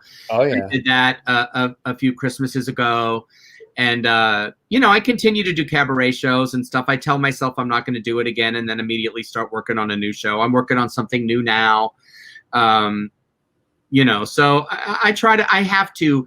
I mean, I even take classes through Signasium. I'm taking 2 classes now. I take Julie Gold's songwriting class myself, and I also take we have a class called Put Your Best Face Forward, which is about how to self-tape and how to self-record and how to use all that equipment and how to. It's a whole new thing. A whole new thing. Do you like it? I love it. I am a huge lover of a gadget, and you know, I love a gadget. I love a button to push. I love a dial to turn. I don't know how to use any of them, but I love them. And so I am really excited about the class and being able to separate my vocal track from a video, and how to enhance the lighting and how to do all that stuff is very exciting to me, but it's also really intimidating because it's not a language that I naturally speak. Right, exactly. You know, exactly. Well, here is a language that you naturally speak. This is that other video where you're on camera and you're performing. Want to tell us about this one? Yeah, this was Mac, which I just stepped down as president. You did? On Wednesday. Yeah, I was just now. Yeah. Yep, I was the president for 11 years, and yeah, I felt it was time to move on. And with Signasium taking off and really demanding more time, I just felt this was the time to, you know, let somebody else take the reins for a little while. So they gave me a position. I'm chief advisor. And I'm also on the president emeritus. And so I'm still very active in the organization, but now I don't have to deal with all the emails that come in, and all of the problems and all the day-to-day politics of it all, and right. But one of the things that I created when I was president was a series, an event called They Write the Songs, where we pay tribute to songwriters. Mm. And we would give awards, and Julie Gold hosted it every year, and we would give different. David Friedman was one of our songwriters, and we had all kinds of great Ahrens and Flaherty, Heisler and Goldrich. We had a lot of, and then we give an award out, 2 awards, a John Wolowich Award and a Dottie Berman Award. They were both songwriters, and one of them is for people over the age of 55, and one is for people under the age. Mm. And so this event, which we held, is where I'm singing this next song that was written by Johnny Rogers, who is playing the song. We honored his work, and he asked me if I would sing the song. And so that's what this is. Isn't there a third group for those that don't admit that they're over the age of 55? Yeah, you got to admit something. That's, no, that's that other group. that's the other group. Yeah. Cassandra Baine is watching right now, Lady Baine, and she is an R&B sensation, singer, songwriter. She was a guest on our show a couple of weeks ago too. She's saying, hello, beautiful people. Good to see you as well, Lady Baine. Nice this. Marianne says, I miss those so much. Yeah, that was a great event. Fun night tonight. Here's something to think about when we go to that video. What do you have on the bucket list? We're going to go to that video right now. Here is more of the incredible Lenny Watts doing his thing for all of us here on the Jim Masters Show Live. And then we'll be back with Lenny in just a moment.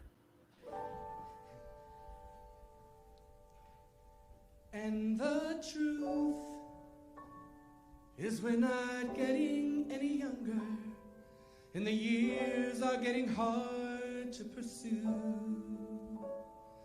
In our youth, we are driven by a hunger for the big important things we will do. But today, I'm not dreaming of tomorrow, 'cause the future is so clearly in view. All I see is one more moment with you.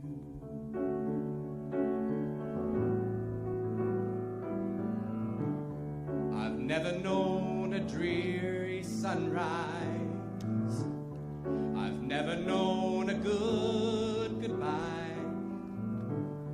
I've never known a sweet reunion, one that didn't make this grown man cry. I used to think that life was complication with fulfillment far away. But now I know it's not the destination, but the living of each day. And the truth is we're not getting any younger, and the years are getting hard to pursue. In our youth, we are driven by a hunger for the big important things we will do. But today, I'm not dreaming of tomorrow, 'cause the future is so clearly in view. All I see is one more moment with you.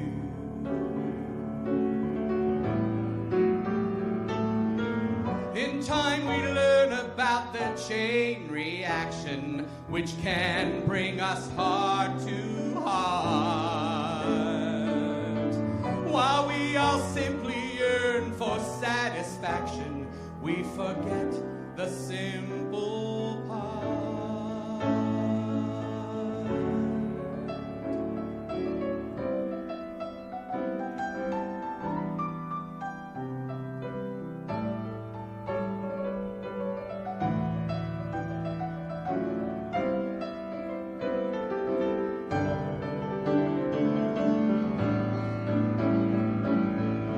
And now I know it's the truth. We're not getting any younger, and the years are getting hard to pursue.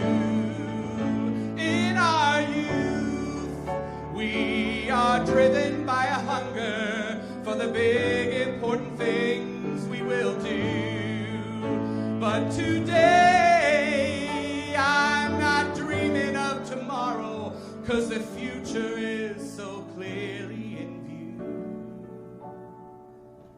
All I see is one more moment. All I see is one more moment. All I see is one more moment with you. Just one more moment with you. Let the rain keep falling. We're not getting any younger,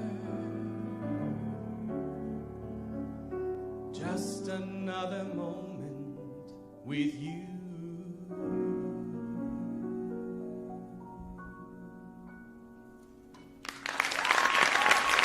Thank you. Johnny Rogers. Lenny Watts.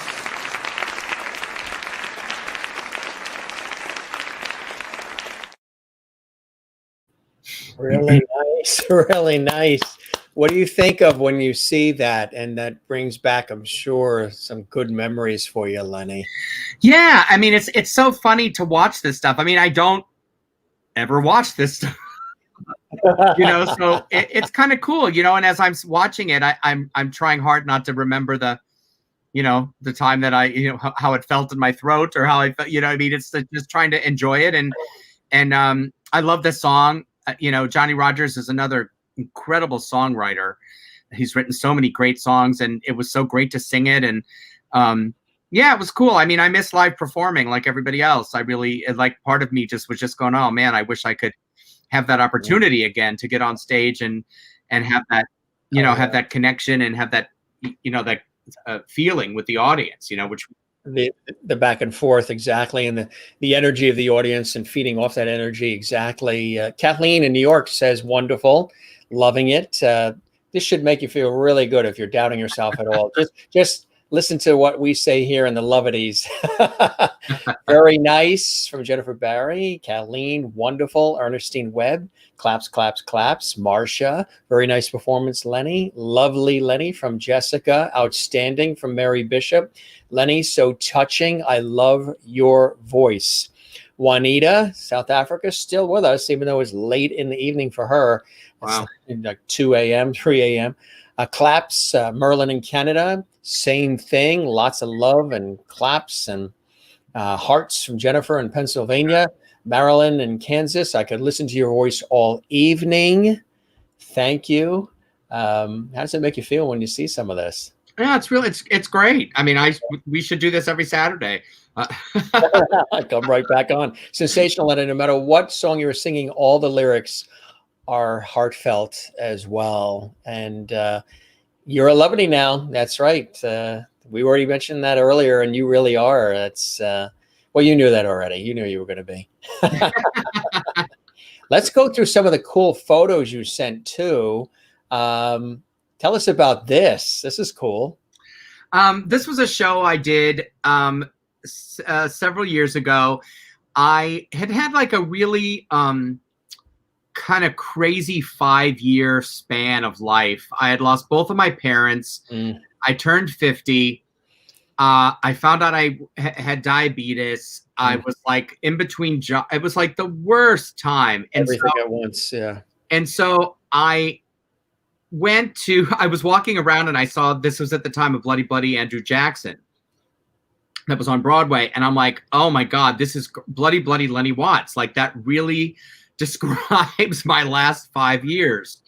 And so I put this show together that I'm really, still to this day, really, really proud of. It was really personal, but it wasn't, like a therapy session. It really affected people because I dealt with real stuff, the loss of my parents and, different addictions. And I did a hard rock version of My Favorite Things from Sound of Music that was about, how we need stuff. I need all my favorite things. And people really dug that. And I did Circle of Life about my parents and the loss of my parents. And so it was a really personal and great show that, this is one of the shows, like, to this day, that people come up and say, I remember that show that I remember that song, or yeah, I was feeling this certain way, and hearing somebody else talk about it.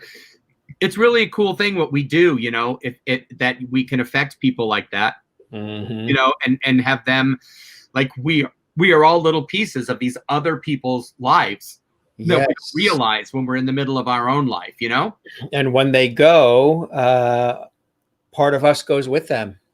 That special thing we had with that individual goes with them, right? Yeah, it's a moment. It's just a moment, and it goes, Exactly. Here you are surrounded by lots of wonderful people. Tell us about this great shot. Oh, this is my first class. I was approached by the head of the musical theater department, I believe 5 or 6 years ago, to teach their first ever cabaret class as part of their musical theater program. And so this was the first group of kids that were in my cabaret class. And it culminated in a live performance for them. And we did it at Don't Tell Mama. And I just love it. I still doing it to this day. We have class every Friday on Zoom this year.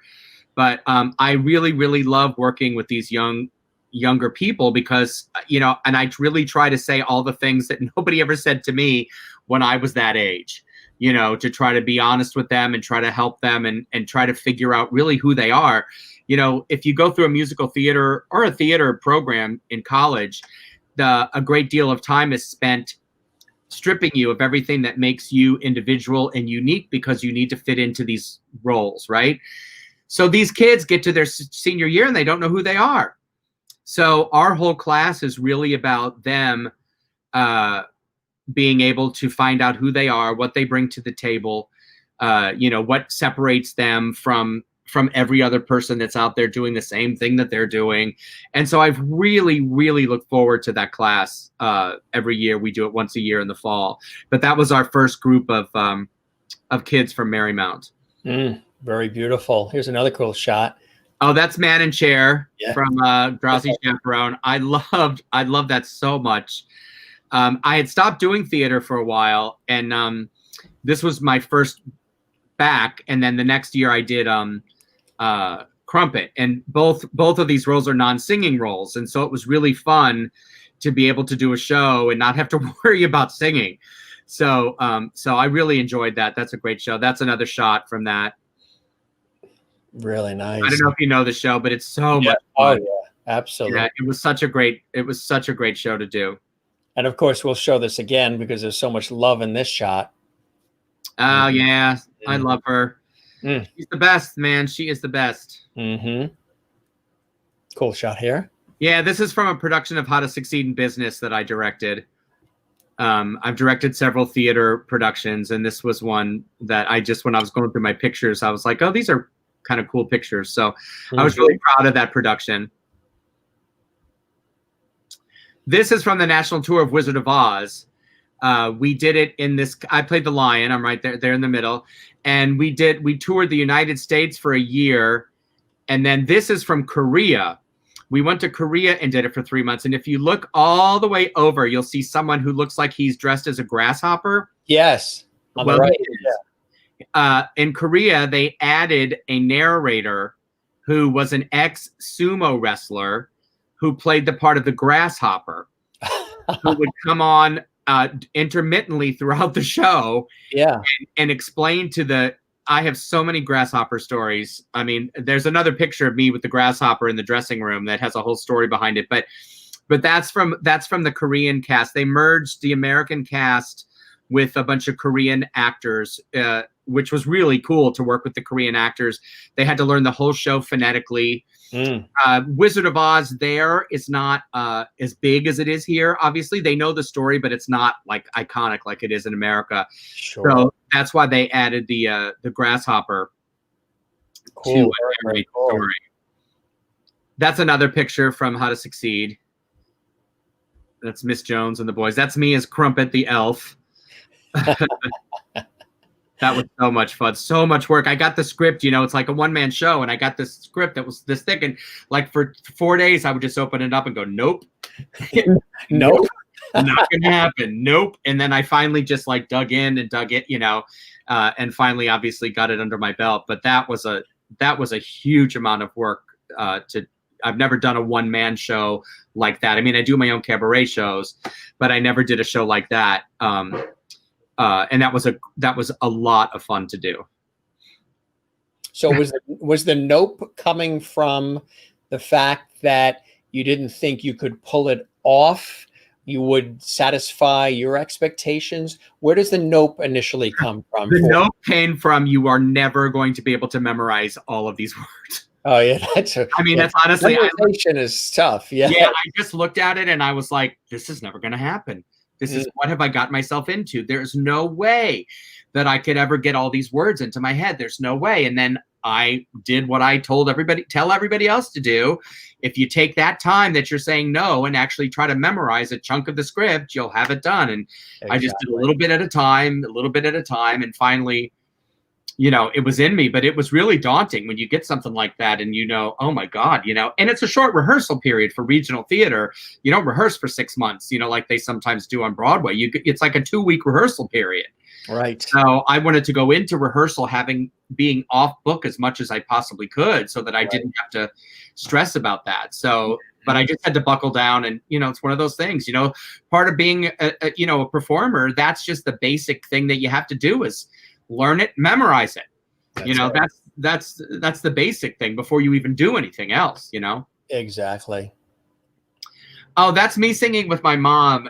This is really cool. My mom went into an assisted living situation. What's her name? Audrey.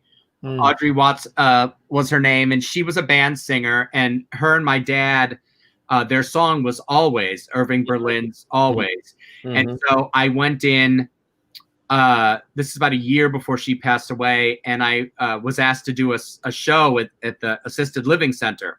Beautiful. And so I sang Always for her. And then so I brought the microphone over and we sang it together. It was a really sweet moment. Look at the way she's just looking right at you. I mean, it's like. Yeah, it was really cool. That's a real deep, both of you actually. That's a very deep connecting expression on both of your faces there. Yeah, I'm really happy that I got the opportunity to go do that there. Absolutely. You'll cherish that for the rest of your life. Absolutely. Yeah, this is me and the grasshopper. Who, it was the weirdest thing. I'm going to make this story short because it's just crazy, but he took a shine to me, as they say. And so he demanded that he and I sumo wrestle at the end of the show. Which I said, no, I am not going to sumo wrestle with this guy unless I get to win, because I didn't think he would do it. But he did. So every night we would sumo wrestle at the end of the show, which is a scene that you probably don't remember from the 1939 classic starring Judy Garland, is the lion and the grasshopper sumo wrestling. But I tell that story in some of my cabaret acts, and people don't they don't believe that it actually happened because the stories about him are so absurd.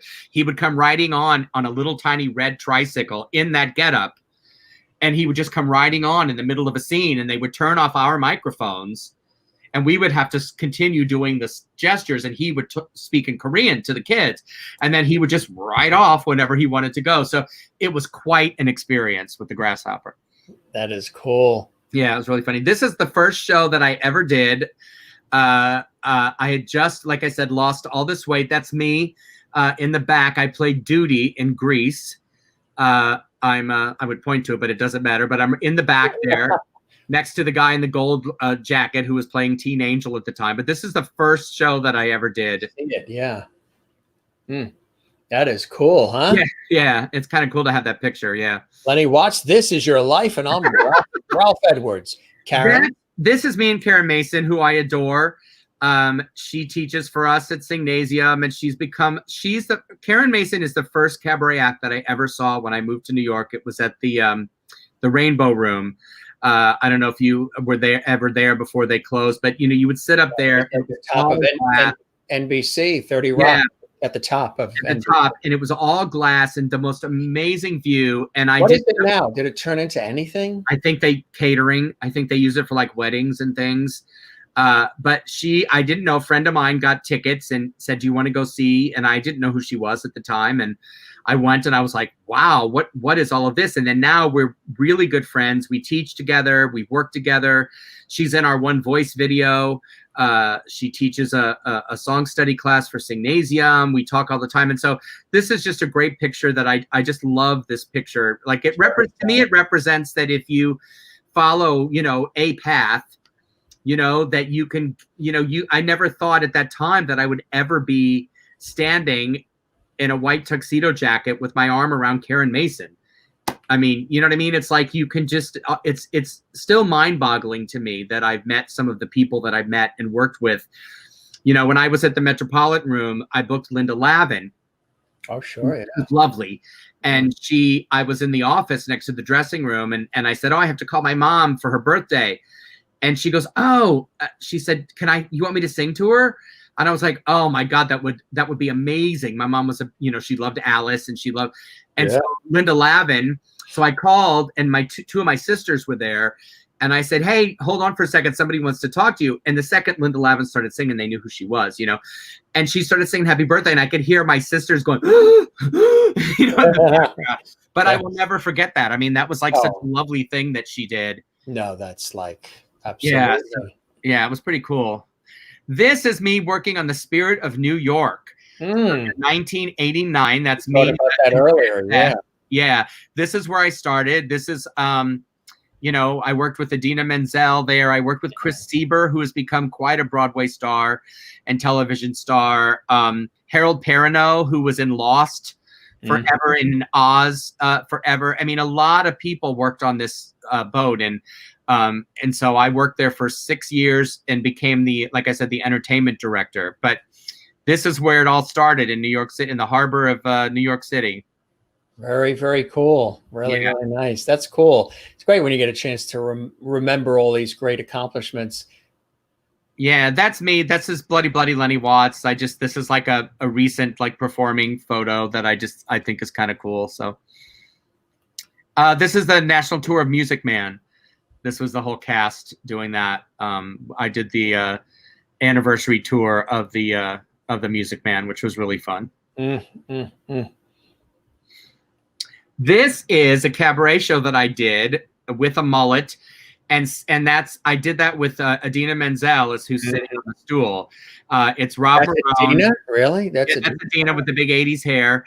It's Rob Marone who had the idea. It was a show called On Off Broadway, and it was a review of all off Broadway music. And it was Rob and me and Julie Corbett, who's sitting on the other stool, and Idina Menzel. That is really, really cool. Yeah, there's a video. This comes from a video we're singing Starting Here, Starting Now, which is on YouTube. Every once in a while, my Marymount students will dig that up and throw it in my face. They're like, because they'll Google stuff. That's me singing at BB King. And it's too bad they're gone, BB Kings, huh? Yeah. We did the MAC Awards there for many years, and it was cool, to be in that environment and to have that. It was really cool. A great memory. This is one of my classes. That's Eve, and Karen, all the way on our right. Karen, whose song I sang, and Eve, who was commenting earlier. And this is a class photo from an arrangement class that I taught. This is just one group of people, which is really cool. Very nice. Very nice. Yeah. Okay, so I don't know if you know Ricky. Do you know Ricky Ritzel? Mm-hmm. Okay, Ricky Ritzel is it's this cabaret, icon, whatever you want to call him, but he's been around forever. And he, over the last few years, started doing a show called Ricky Ritzel's Broadway. And it was once a month, and he would give people opportunities to play roles. Every month was like 3 different shows. And we would do 3 different shows. We did, Guys and Dolls I did, and Funny Thing Happened on the Way to the Forum. This, I was playing the lady gym teacher from the musical Carrie. Oh, yeah. Yeah, so he would say, what do you want to do in this show? And I'm like, you know what? This is a great song. Here's a role that I'll never play. Let's do this one. Oh, that's a photo by Marianne Lapinto. She caught me at my best. She sure did.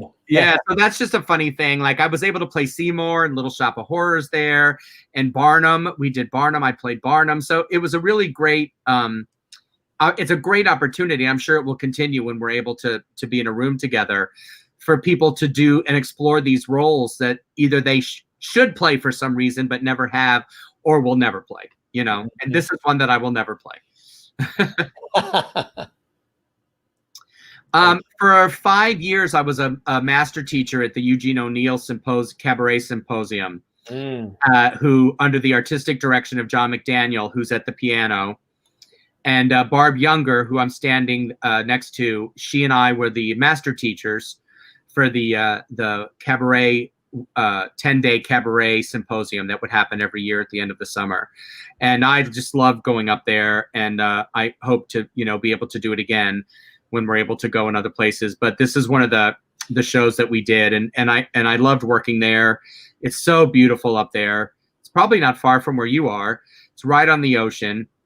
Oh yeah, sure, absolutely. Yeah. So, oh yeah, Marianne just typed in Sidney Meyer and I played the Sideshow Twins once, which was a memory that is seared in my brain forever. Seared in your brain forever. Oh my God, it was horrible. It was like one of the hottest days. The air conditioning wasn't working, and he and I were strapped together like Siamese twins. Oh my God. And it was not fun. I hope you received combat pay. Yeah, no, there was no pay. And it was funny. People were like, oh my God, this is like something that should never ever happen in any other way than right here at Ricky Ritzel's Broadway. But we did it. This is the contest that I created. When I was at the Metropolitan Room, I created a contest called Metro Star, which ran very successfully for many, many years. And when I left there, I approached the people at Don't Tell Mama about producing a contest there. And the contest ran for, well, it would have been this summer too, but obviously it was canceled. But, it's an all summer long contest, a talent contest, and the winner wins a produced show at Don't Tell Mama. Wow. So yeah, and there've been some really great winners who've then gone on to win awards for their shows and that's stuff. huge. Yeah, it was really that could be life-changing and career-making. Yeah, it was really helpful for people to at least get a boost into the cabaret world and the live performing world. It was really enjoyable, and like hundreds of people over the years that have competed in the contest. There's a running theme here, and that's you like to inspire, mentor, and lift people up. You like to encourage people and give them a shot, don't you? Yeah, I really do. I enjoy being behind the scenes as much as I do being in front. And as a matter of fact, in some ways, I get a little more fulfillment from being on the other side. I mean, it's nice to sit in the back and know that you've helped somebody. I mean, honestly, this is going to sound a little bit like a sob story, but I didn't get a lot of help and encouragement through some years. And so when I went to AMDA, before I graduated from AMDA, the head of the school took me into his office and told me that I would never make it in theater. You're never going to make it in theater. You're not good looking enough to be a leading man, but that you're not big enough or old enough to be a character person.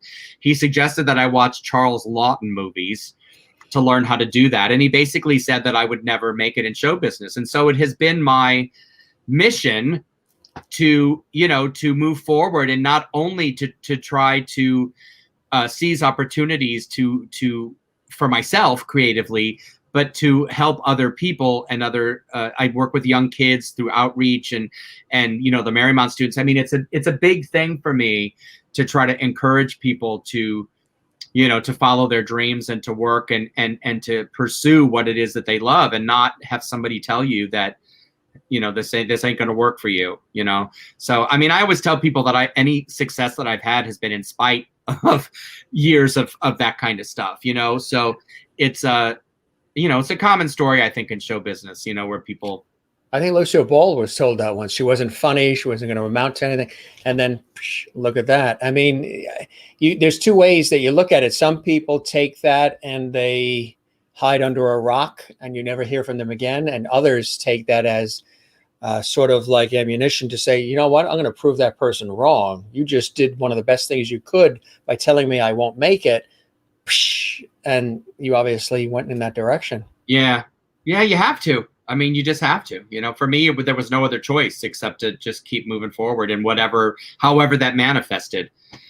This is just a Signasium, our logo, and it's something we like to use. It was from our last year's fundraiser, which was in person.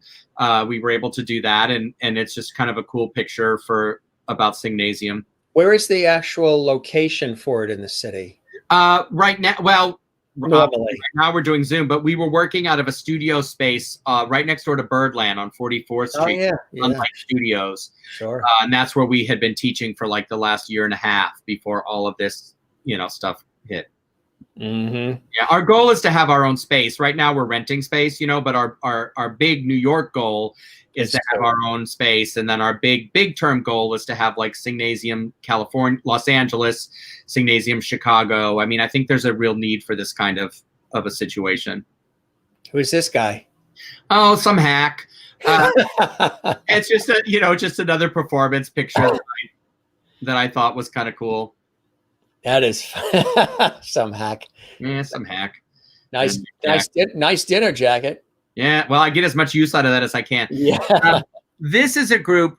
For a few years, I worked with Carolyn Montgomery, who's another wonderful singer and artist. And she had a family summer compound up in Saranac Lake in the Adirondacks.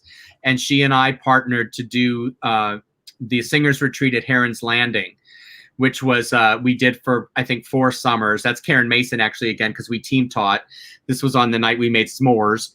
But we were up there for like 6 days. I like the way you threw that in because it's so retro to what we've been talking about. I want to go back. Yeah. This was the night we made s'mores. Yeah, this is how we made s'mores. And it's so beautiful. It sits right on Lake Saranac. And nice people would come spot, up and they would sing. They would start their day with yoga and Yeah. then sing all day. And then we had time in the middle of the day where people could boat and kayak and swim.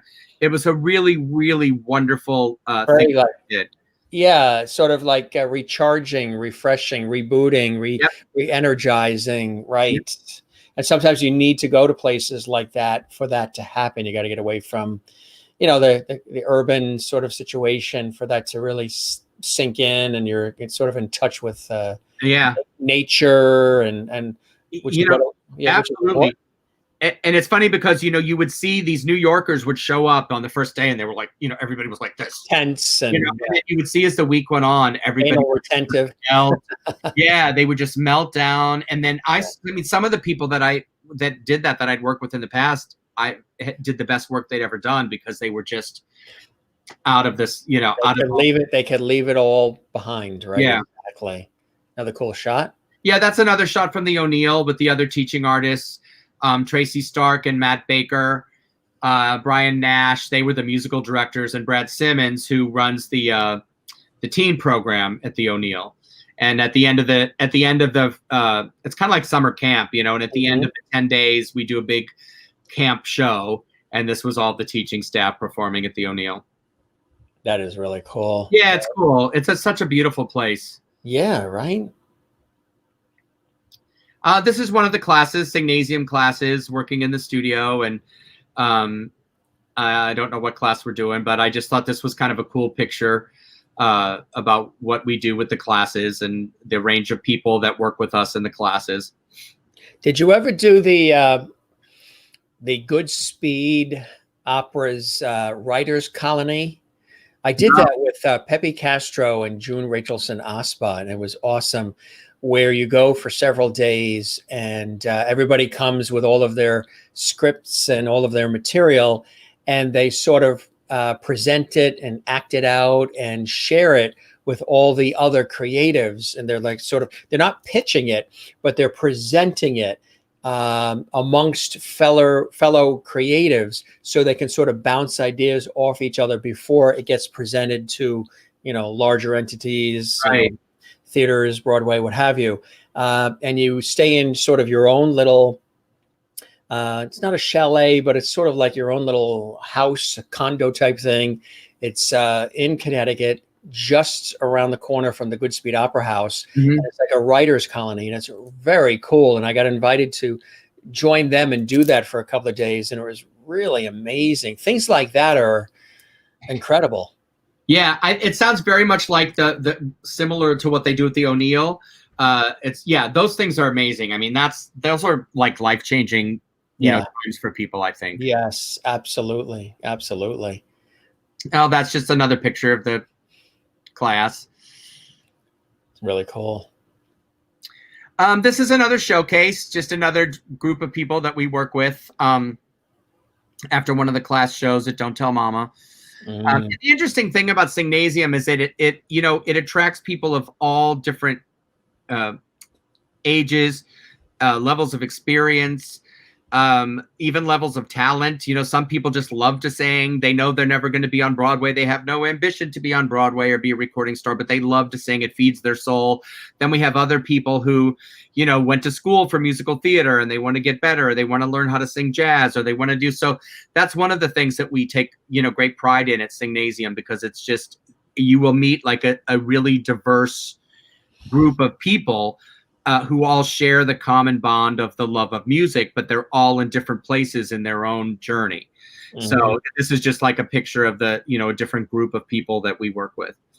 That's really, really cool. Yeah. A couple of people have been asking for an encore, so I'm going to do an encore. And we're going to do I Want to Go Back, because we're gonna do a full circle. So in case you joined us late in the game, folks, or you want to hear it again because some have asked for an encore, we're going to go back again with Lenny. Get your dancing shoes on because you're going to dance to this one, and then we'll come back with Lenny. Here we go. An encore on the Jim Master Show Live. Here we go. As I watch my life race by from a somewhat distant perch, through haze, confusion, and disillusion, I see I'm in a lurch. It seems I've stopped dead in my tracks. It's time I finally face the facts.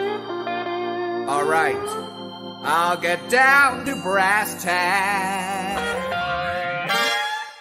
I wanna go back.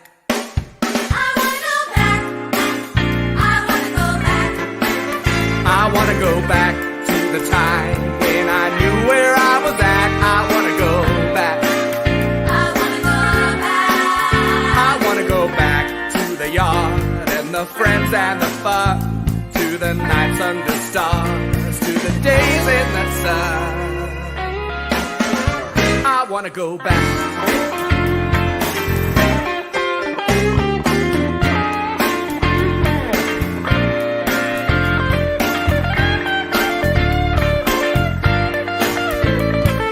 Everything's so regimented, my views on life are so demented. I don't trust friends, I can't find love, I spend my days in boxing gloves. I wanna go back. I wanna go back. I wanna go back. I wanna go back to the time when I knew where I was at. I wanna go back. I wanna go back. I wanna go back to the time when my worst days were fun. Now there's so much to do, and I'm under the gun. When you're a child, you dream of a time that you can make it on your own. When the life that you lead and the path that you take are your choice and yours alone. Then one day you wake up to a loud, hard knock on the door of your own place. Well, there's nobody there but a guy named Reality. He's gonna smack you right in your face. I wanna go back. I wanna go back to the time when I knew where I was at. I wanna go back. I wanna go back to the yard and the friends and the fun, to the nights under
Everybody loves that song. The ones who heard it in the beginning of the show and the ones who are hearing it for the very first time, that song.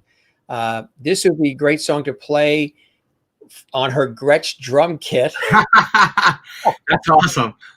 Claps and smiles and claps and more Marilyn, a song that makes like crying turn into a smile. That's terrific. I agree. That's a song we need to hear now. I mean, we need to hear that now. I wanted to play that one particularly because of the response earlier. I mean, all the songs are great, but it's just a feel-good song. Smiling, dancing now. Okay, now I'm in love with this song. Such an uplifting song. Again, so darn catchy. That's awesome. It really is. I mean, people need to hear this a lot more. We need to go back at least a year. Absolutely. Yeah. And we have another song that you just shared seconds ago. So don't go away. Don't go away, anyone, because we have another song here. Okay, this is my favorite. Lenny, wow, wow, wow. You are incredible. That's fantastic. Great tune. So let's bring up this other song. Tell us about the other song while we set it up here. The one you just shared seconds ago. Yeah, this is my favorite. There are two people that I continue to I love, like, everything they've done. One of them is Barry Manilow, who I was a big fan of Barry Manilow's and love his stuff. And we did the One Voice project, which is what I told you about, the choir and all that stuff. The other one is Kenny Loggins. And I'm a huge Kenny Loggins fan. And and this song kind of became this is a song that I would do like at the end of a lot of my shows. People really dug it, and we recorded it, and it's just one of my favorite ones. And it's kind of, we're going into the holiday season, and so I just thought, this would be a nice song to share, going into the holiday season. Good idea. It's a great closer too. Yes. That's it. All right, folks, here we go. This is Celebrate Me Home with the one and only Lenny Watts. Enjoy. This is a bonus. This is an exclusive live bonus, right? This is a bonus, isn't it? Bonus track, yes. A bonus track. All right, here we go.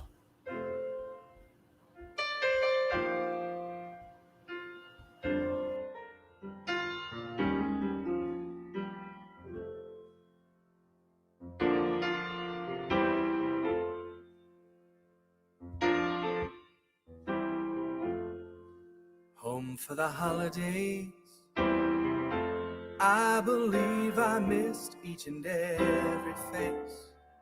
Come on and play one easy. Let's turn on every love light in the place. It's time I found myself totally surrounded in your circles. Oh, my friends, please celebrate me home. Give me a number, please celebrate me home. Play me one more song that I'll always remember, that I can recall whenever I find myself so all alone. I can sing me home.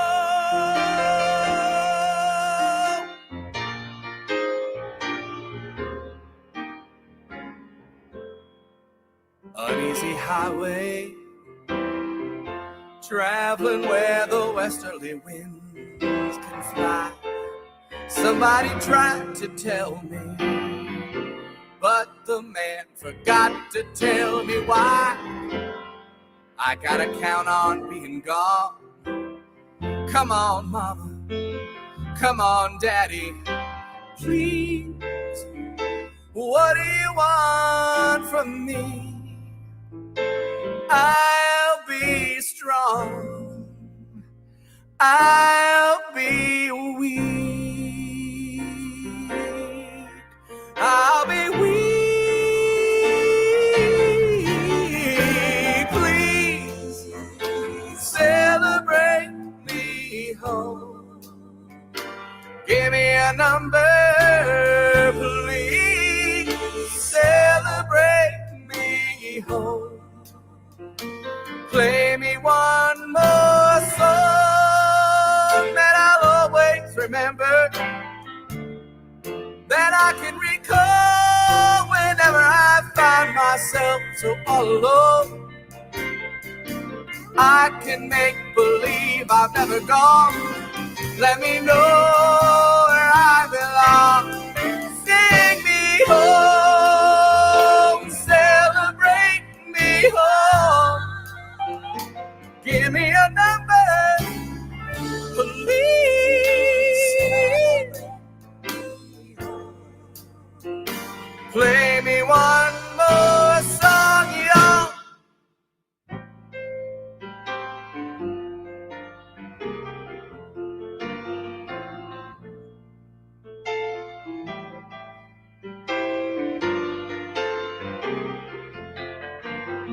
I'm finally here, but I'm bound to roam. Come on, celebrate me home.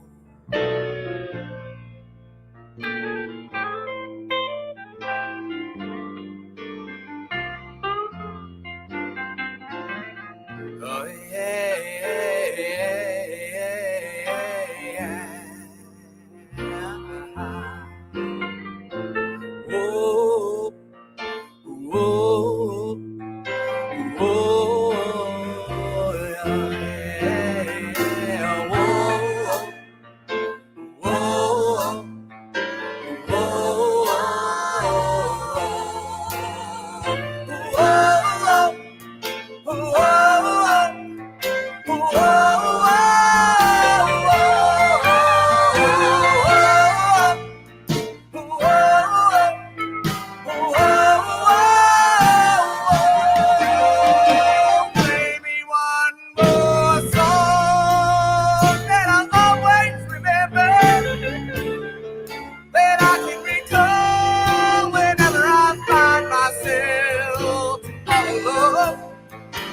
I can make believe I've never gone. Let me know where I belong. Sing me home. Celebrate me home. Sing me Celebrate. yeah, yeah. I'm finally here, but I'm about to roll. Come on, celebrate me home. Whoa, whoa, whoa, whoa.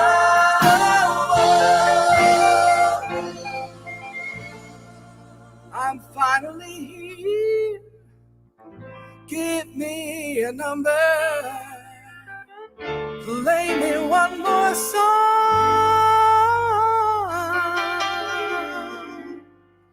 And please celebrate me.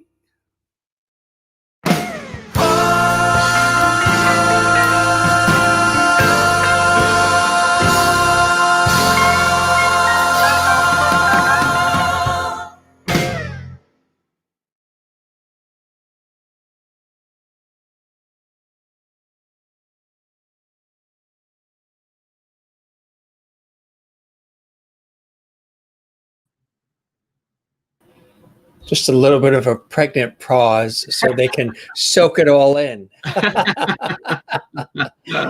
You nailed it. Thank you. I love that song so Nice. much. Yeah, I Yeah. just love it. Oh my God. I mean, the singing career, that's not something that you, I mean, based on the responses we're getting here, You know, it there's was. still time. Don't say Of course there's still was. time. No, of course there's still time. And Yeah. I watch shows like America's Got Talent and The Voice, and think, oh, I should go on one of those and see what happens. And Yes. Same thing. you know, yeah. I mean, I still love singing, and it will always be my first love will always be that. But and I feel like once Singnasium gets going, it will actually afford me some time to actually pursue some of these things that I haven't been doing for a while. And one of them is singing. I try to sing as much as I can, but yeah, I would love to. We'd have to lower the key a little bit. I was listening to that stuff and I'm like, oh, well, that's not going to happen anymore. You're just a little bit more of an alto, a little Yeah, bit yeah, deeper, a little bit That's lower, yeah. a little more resonance. Yeah. So when you look at all of this, because you're obviously multi-talented, and it's really a pleasure having you on the show. And when I mentioned, when we coordinated, because we've known each other for a while now prior to any of this, and through David and Sean and everybody, a lot of mutual friends, you said, I want to hop on the show, and we put the date together, and it's been a beautiful evening with all of our lovelies and viewers around the world, just the way we designed this show. When you look at all of this body of work and all these different things that we're similar in terms of, like you say, people know you maybe just for that thing, or they know you just for that thing. I've had that too. People just know me for doing this, or just know me from doing that. And I'm like, well, actually, while I was doing that, I was also doing these 7 other things simultaneously. And they're like, what?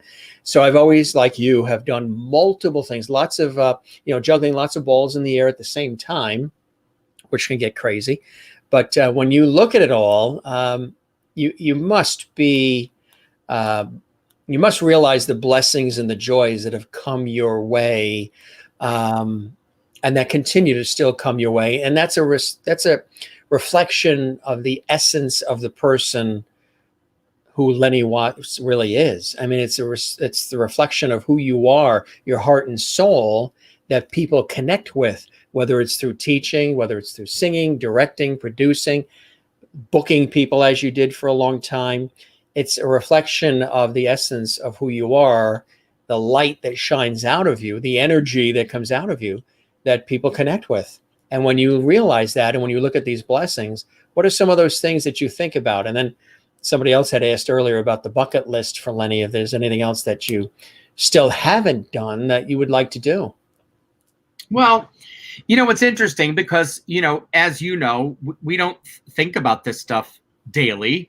No, we just do our thing, right? We just do our thing. And so, even when I was going through those pictures, like just when you asked me to send you some pictures, and all of a sudden I'm looking through all of my pictures going, oh, wow, this is cool. This makes me think about this. And then this, I'm always working on the next thing and thinking about what the next thing is. And so, having a night like tonight and just being here and going through all this has really been, I should send you what I would normally send my therapist. This has been great to kind of sit through and kind of go, you don't take the time to do that kind of stuff. You just feel, I feel incredibly lucky that I've been able to do, and make a living. I'm not living in a penthouse, but I have made a living in the arts for probably the last maybe 15 to 20 years. I've only done teaching, singing, directing, acting, whatever. So I feel really fortunate to be able to say that I'm able to do that. And I also look at the people that I've worked with and see how they have flourished. And I like to think that I had a small part in whatever they're doing too, which is, it feels great, and it's a feeling that, I hope to hold on to during these times when we don't feel so great about stuff, and when we're stuck in the middle and watching the news or watching, listening to all the craziness and, all that stuff. It's hard to really grasp onto that stuff. And so I feel extremely lucky, but I also feel like it's been it hasn't been easy. I've, I had, when we did a Max seminar once and somebody asked the panel how they create a cabaret show. And he said, oh, when we get the phone call.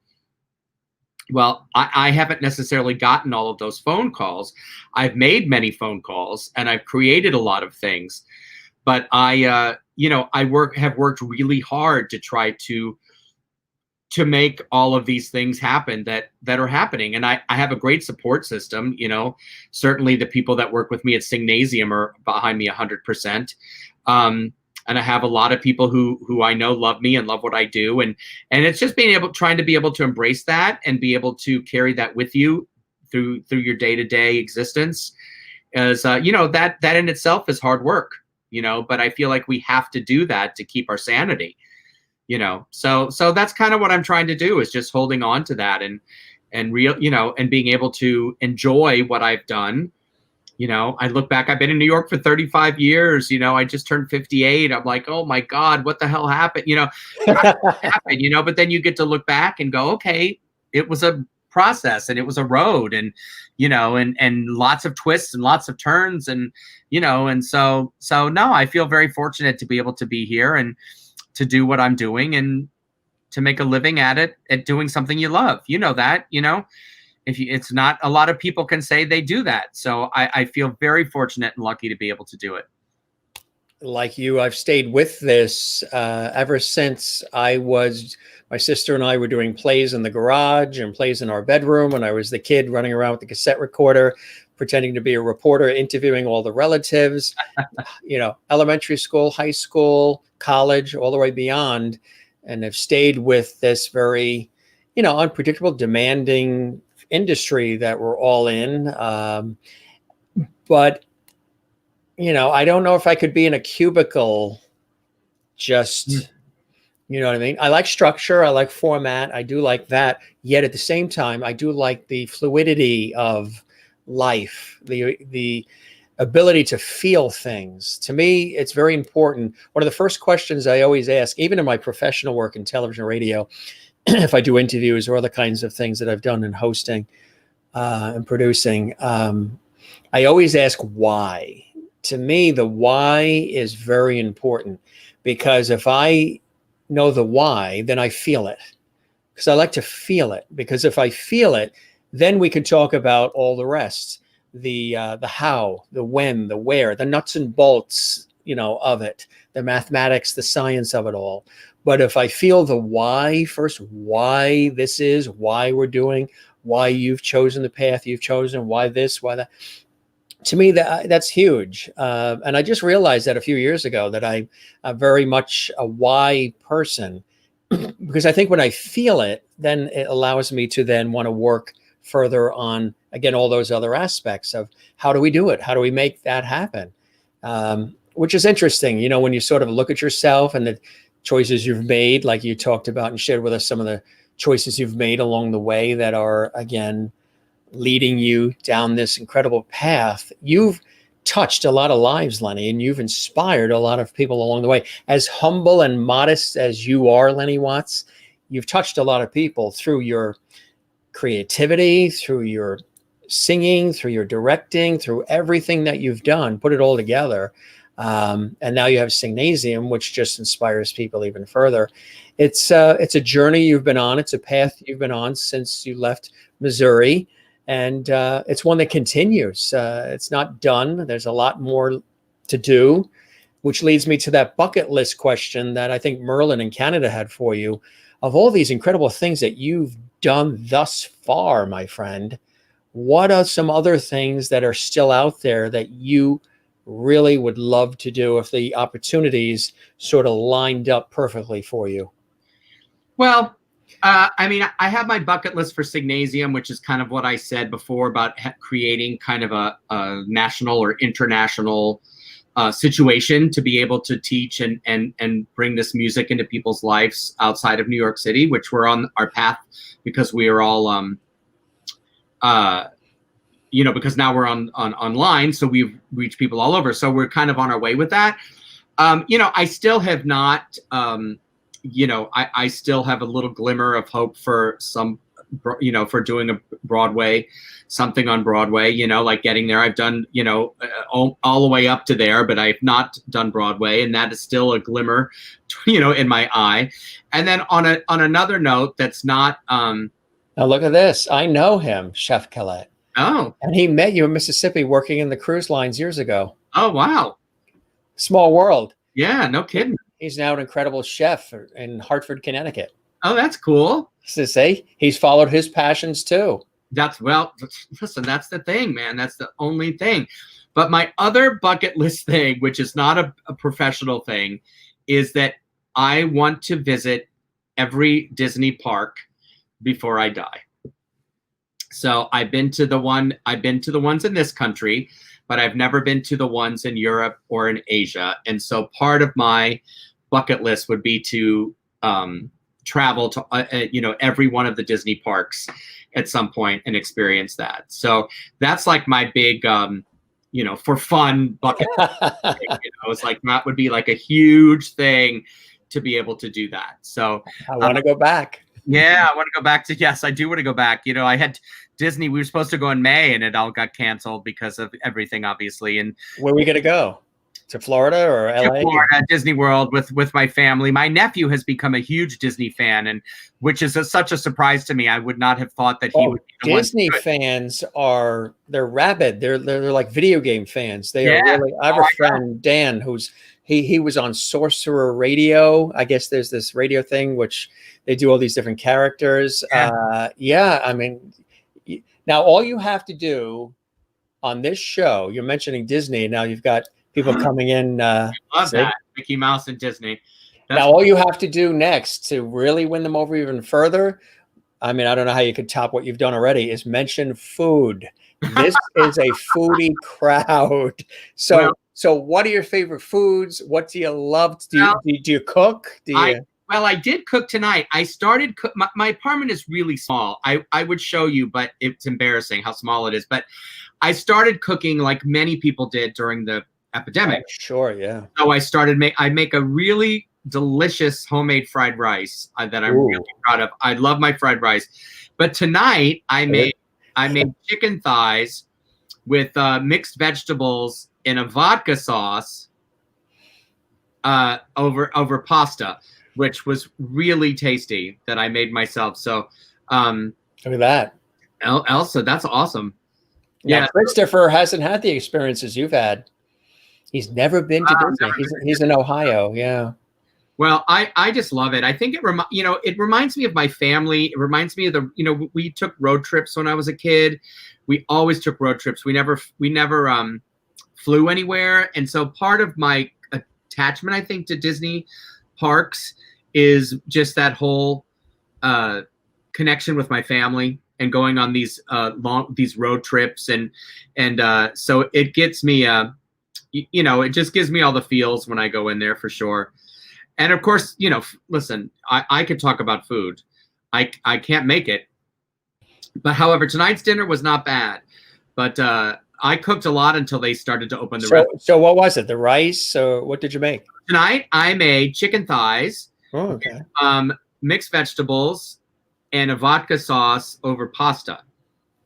And as Marianne said, it's National Pasta Day. Did you know that? In honor of National Pasta Day, that is what I did. And also in honor of what I had in my kitchen. Jennifer's coming over. She's driving up north from Pennsylvania to have leftovers. I have some left. I have one thigh left and some pasta. So one thigh left. Yes, that's it. That's all I got. Didn't Tony Field say that once? Yeah. One thigh left. One thigh left. Yeah. Yep, we love it. They do. They love the food. They love little ones and pets. If you had a cat crawl on you right now or a dog jump on you, which has happened to some of our guests, I'm sure. But the food is.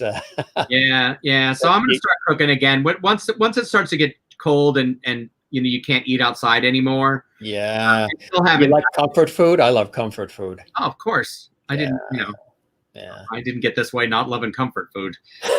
It's my thing is carbs. I mean, I'm a big, I love mashed potatoes. Mashed potatoes. And I'm not huge on sweets, although I'll eat. Me neither. But, give me some French fries and, baked potato or bread. Yeah. Cheese. So you like more savory versus the sugary sweet stuff. Yeah. I actually do too. I prefer, my sister's the same way. If there's like desserts on this table and there's appetizers and things on that, I go more towards those appetizers than I do the desserts. Yeah. And if I do like a dessert, this might alienate some of your people, but I am not a huge chocolate guy. I will eat chocolate, but I'm more vanilla, Me like too. paste, or I love vanilla. Yeah. I love that kind of stuff, Yeah, like vanilla cake. Like my favorite Vanilla. cake is like white cake with white Yeah. frosting. Like it's the, the cheapest grocery Yeah. store cake. Vanilla is a very safe flavor for some reason too. Yeah, And it's but- funny, you would figure vanilla is my favorite flavor and green is my favorite color. There you go. That's But like, and I'll eat chocolate if it's a good chocolate. But Yeah. I would tend to go more towards like vanilla, cinnamon, like that kind of stuff. yeah, I really dig. do So you bake it all? now, only if I have to. I mean, it's too much of a, like, cooking you can make up as you go along, but baking is a precise art. It's very, know, I have and some, you we have some aunts in the family and my mother too, and it's a particular thing, just like canning. Remember people Oh, used to can tomatoes and pickles. They do Yeah. canning jars and all that. Yeah, my mom used to can peaches, and then she would say these jars of peaches, which were great.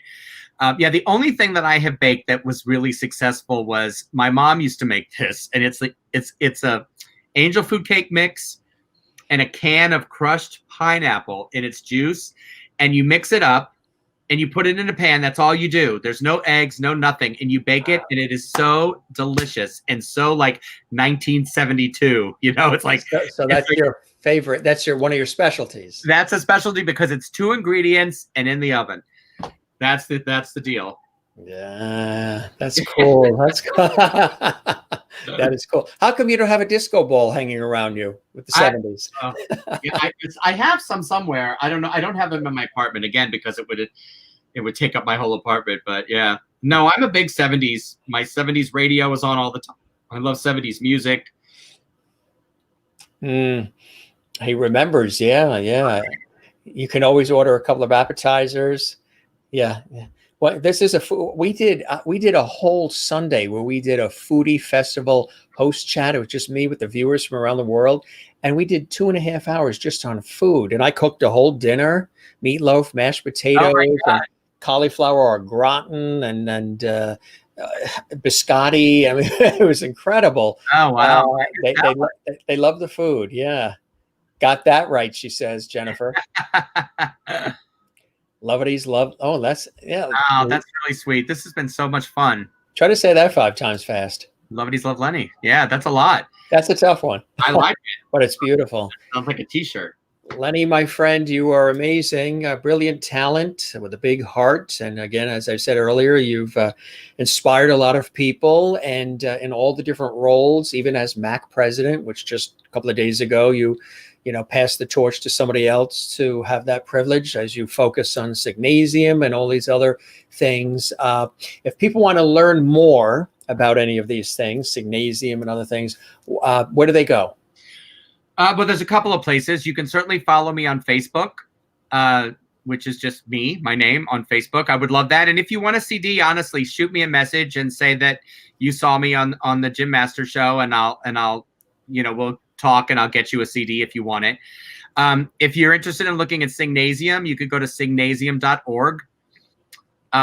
And also our YouTube channel, which our fundraiser, and also you can see our virtual choir performance, is called Signasium on Stage, and that's the YouTube page. And I also have my own YouTube page, which all of the songs from my CD are on, and a few other things. So I'm accessible. I'm all over the place,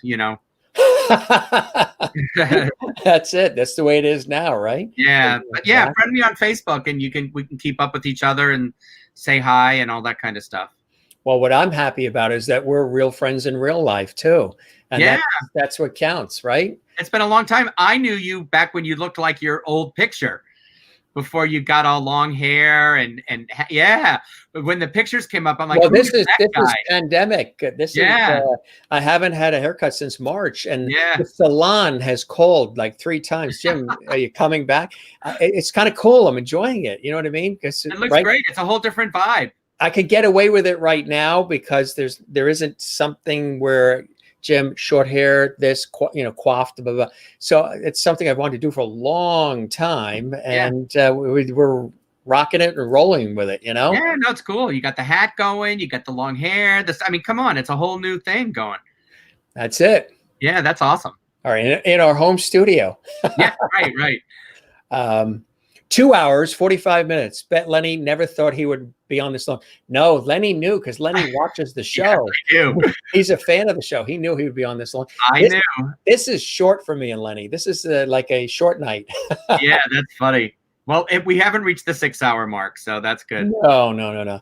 Wonderful show. Thank you from Jessica. You're very welcome, Jessica. Hope you'll join us again. We're on every night, 7 p.m. Eastern, 4 p.m. Pacific.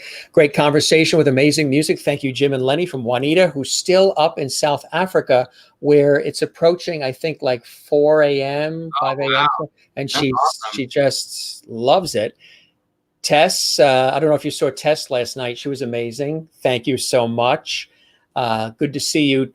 Wonderful Tess in Florida, and wonderful meeting you, Lenny. Music was fantastic. Stay safe. Now, this is where they're going to be wishing you all the best, of course. They want to make sure you're okay, and you're washing your hands and social distancing and wearing your masks and all the things we need to be doing. Yeah, of course. Kathleen Walker says, thank you for being here with us, Lenny, as well. And I love that. And more comments coming in here. Thanks, Lenny, for spending time with us. Hugs. Lenny, such a pleasure. Wonderful Jim and Lenny. You are very welcome. Marcia, thank you for a great show as well. My friend, this was terrific. More coming in. Great listening to you, Lenny. Good night from Francis. Wishing you every blessed, lovely evening. Good stuff. I mean, I don't know how you top all this levity, huh? Yeah, awesome. This is real serious, heavy duty levity on the Jim Master I'm Show, gonna watch it every night now before I go. which I love. You know what I mean? I love this. Yeah, it's awesome. Yep. So I've replaced your Carson for you. You mentioned Johnny Carson. Yeah. Under covers. You would watch before you went to bed. Yeah. And now, well, you know what's funny? A lot of people have said with this show, because usually, if you were to come on a show, you would have been given like 20 minutes, a couple of questions, and then you're out. We've done 2 hours and 47 minutes, and it doesn't feel like that. And most Not by fast for me. Yeah, it doesn't. It goes by real fast, and it's really bringing back the lost art of conversation. People have said it gives them feeling of like a David Susskind, a Dick Cavett, a Carson, a Mike Douglas, Merv Griffin, maybe with the modern sensibilities of today rolled in, which is very unusual. And we just roll with it, loving it, loving doing it too. Spent all day in cabaret without a drink. Miss my cabaret friends. Thanks. Well, it was a pleasure having you here, Marianne. As I know you watch a lot of these shows and you join in as well. And you've even provided beautiful photos for some of the artists as well. You're the best, Lenny. Thanks for joining us for this amount of time, sharing your life, your passions, all this great music, your talent, your heart and your soul, opening up, being authentic and real, which a lot of people tend to do because they feel comfortable in this atmosphere on the show, which I think makes for a great, not interview, because I don't call these interviews. These are conversations. These are conversations where we sprinkle in some entertainment and some levity. But the bottom line, it's real good conversations. And Christine says in North Carolina, Lenny, it was such a pleasure learning more about your career, enjoying your stories, loved all your songs. You're so talented, have such a huge heart. You gave her smiles, positivity, levity to you as well. Tess says, Jimmy, it never feels long, so entertaining and levity. At its best, we need this love. And safe and loving. Absolutely. It's cool stuff. Well, I hope the show met your expectations. You've been a viewer. We've known each other for years. Now you've been a guest on the show, and I know you'll keep watching. I hope it met your expectations, and I hope you enjoyed your time with me as much as I have with you, Lenny. Yeah, thank you so much. It was a blast. It was so much fun. Thank you for spending almost 3 hours with me. That's nice. It's like the longest relationship I've had in a very long time. So I feel very fortunate. And there's no copay either for the therapy. Right. There's no copay. That's awesome. Well, spread the word. Keep watching. And Absolutely. again, keep creating, which I know you're doing. And I hope we get to, be in the same zip code soon and break bread soon and have fun, Awesome. Yeah. Thank you so much. Stay safe and stay well, Lenny. Love from Thank Bernadette as well. My friend, you have a good night. I toast you one more time. I'll fill up my Diet Pepsi with you. Cheers. Cheers. Fabulous episode of the Jim Master Show Live. You take care. You be well, and we will chat again soon, okay? Awesome. Thank you so much. All Good right. night, everybody. You take care. Thanks for being with us, my friend. Bye. Good night. Bye. Cheers from everybody. Good stuff. Love it. Schlancha, absolutely. Gang, I hope you enjoyed it. This was fantastic. Again, Lenny's a really good soul and talented as heck, huh? Did you enjoy some of the stuff that we shared with you? Really, really cool. Loved having an opportunity to share this with you here on our series that we put together 23 weeks ago, some 160 episodes ago, tying in some of my television and radio background and doing this every single night from the home studio. Every single night. Am I crazy? But we're doing that coupled with our professional work and loving it. Kathleen says, another cool show. You're welcome, Kathleen. Cheers, guys. Good night. You as well, Tess. I want to let you know tomorrow we've got an unbelievable guest tomorrow as well. Yes. This is Julia Halley, and she's joining us right now on Sunday. And she is a brilliant singer, songwriter. That's right. And she's going to be with us on Sunday. That is tomorrow. We're very excited to have her here. She's all excited. She's been sharing the links and tagging and doing all the usual stuff on social media. And she is brilliant. She's here exclusively on our show. She has some exciting announcements to share with us as well on the broadcast. So Julia Halley, the brilliant singer and songwriter, joining us tomorrow. That is Sunday, 7 p.m. Eastern, 4 p.m. Pacific. Boy, are we knocking out of the park. Extraordinary entertainment, inspiration, levity, motivation, positivity, knowledge building, and so much more on the Jim Master Show Live. And we're loving it. Want to let you know, too, as I mentioned, legendary multi-platinum selling artist. This is recording artist, songwriter, musician extraordinaire, Phil Coulter.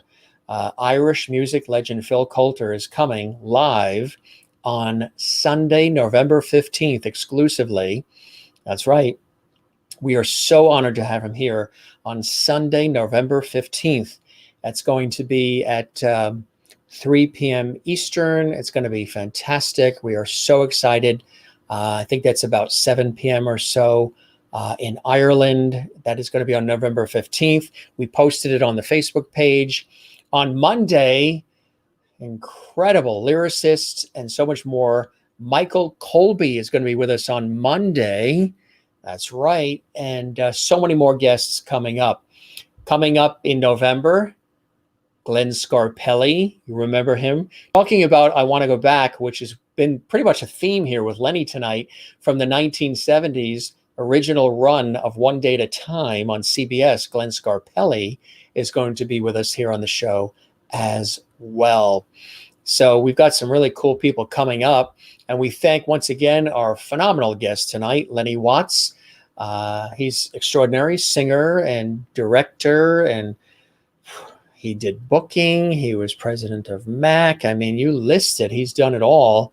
And lyricist, educator, mentor, brilliant entertainer and performer. And he's very humble, isn't he? That CD is fantastic. That CD is absolutely fantastic. Loved sharing just a few of the songs. There's many more songs on the CD. Just a few of the songs with you here on our broadcast tonight. All right, everybody, don't forget to smile. We always tell you to smile, and don't forget to share here on the Jim Masters Show and elsewhere. The levity. The levity is very important. So make sure you share as much levity around the world as you can, because the world certainly needs it. Find your Zen place. My place is with loving family and friends, the career, writing, producing, music, the ocean. So find your Zen place as well. Lots of comments coming in. Good night, everyone. Stay positive, stay safe. You as well, my friend Mary Bishop, Bernadette, Marcia Murphy Watson. He's so much more than that, long before them and after he left them. Great show. Night all, Christopher Joseph. Absolutely. Oh, you're talking about Phil Coulter? Yes, absolutely. Absolutely. Phil Coulter, brilliant career. He's got a beautiful Christmas instrumental. Phil Coulter and his orchestra. He's got an amazing, I have all of his material.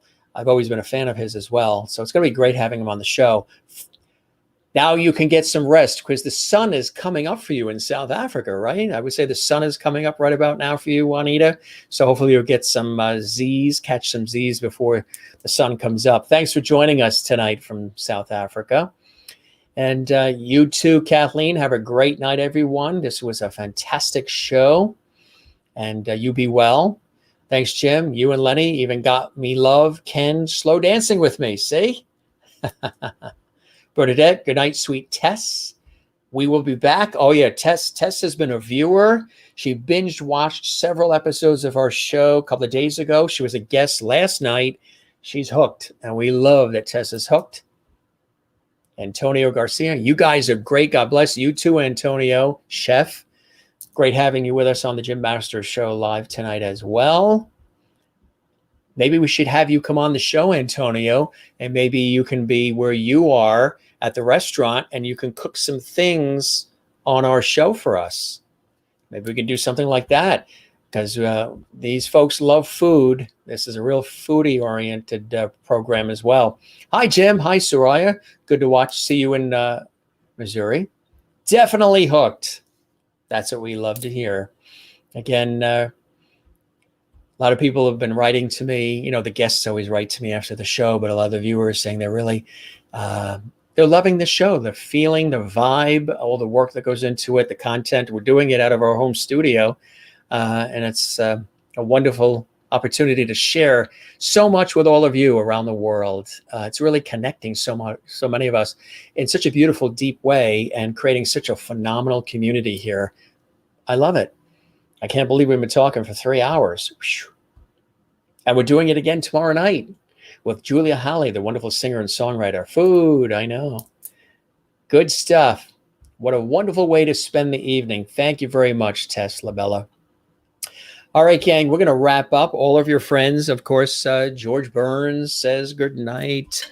And Jeannie, we'll bring Lin on tomorrow. I know you want to say Lin, right? The panda. Lin's way over there, but Jeannie says good night. These were supposed to be here for one night. We did a nostalgic show, and then you guys wanted them back. So here they are. On a TV shoot in Switzerland, I picked up Silver, the Silver Lab. Silver says good night. Who else? Jimmy. Jimmy says good night, too. Jimmy says good night. Hey, if this stuff doesn't put smiles on your face, a smile on your face during everything we've been going through since 2020 has begun, you might need to go see a doctor then if you're not smiling. And Gilligan says good night. What the heck, right? Have fun. Life is short. Have fun. All right. We usually do this in the beginning, but we'll do it at the end. I need to be an octopus. I need more arms. You know how we do lights, camera, action? So we'll say that concludes this episode of the Jim Masters Show Live with our very special guest, Lenny Watts. And with all of you, we will be back tomorrow, 7 p.m. Eastern. And look what we have here. You know, Willie with the Stroop waffles she sent. We already downed 2 of these packages of Stroop waffles that our viewer, Lovity Willie, sent from Holland for the birthday, which I appreciate. She sent, there was like 4 or 5 of these. 2 of these Stroop waffle packages are gonzo, really delicious. That's a wrap. Just under 3 hours. I don't know if you include how long it takes for the theme to run. We're going to hit over 3 hours, but it was worth it with all of you. So join us for incredible episodes coming up. We've got some really exciting things planned for you here on the Jim Masters Show Live.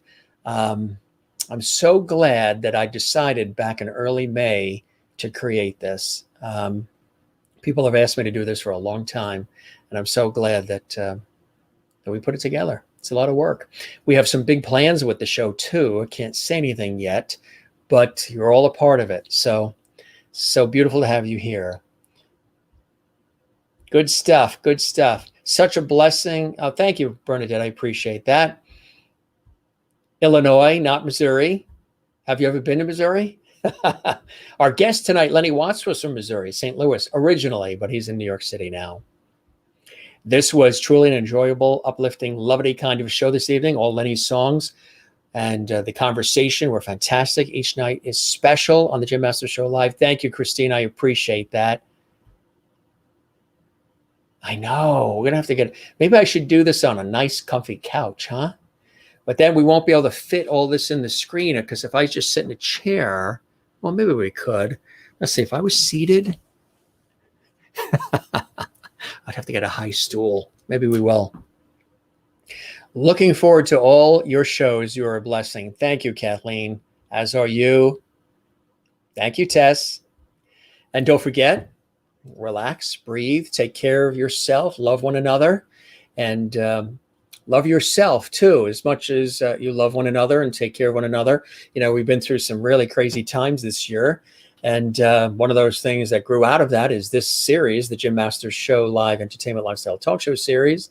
So don't forget to relax. And again, this is that beach scene. We got this when we were in Newport, Rhode Island. And it's like talk about Lenny saying he wants to go back. This looks like it goes back to like the 1940s, 30s beach scene in Newport, Rhode Island. We were on vacation with the family and picked this up. It said relax. And it's so apropos for the times we're in right now, right? So you guys relax. You take care. And that's a wrap. Tesla Bella says, see you tomorrow. Absolutely. If you didn't see the episode that she was on last night, what a hoot.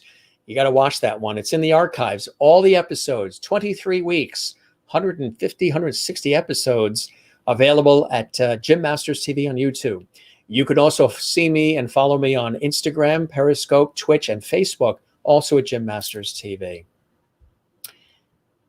Thank you very much, Tess. Beautiful words right back at you as well. Definitely, I won't. Maybe just the hat. You as well, Christine.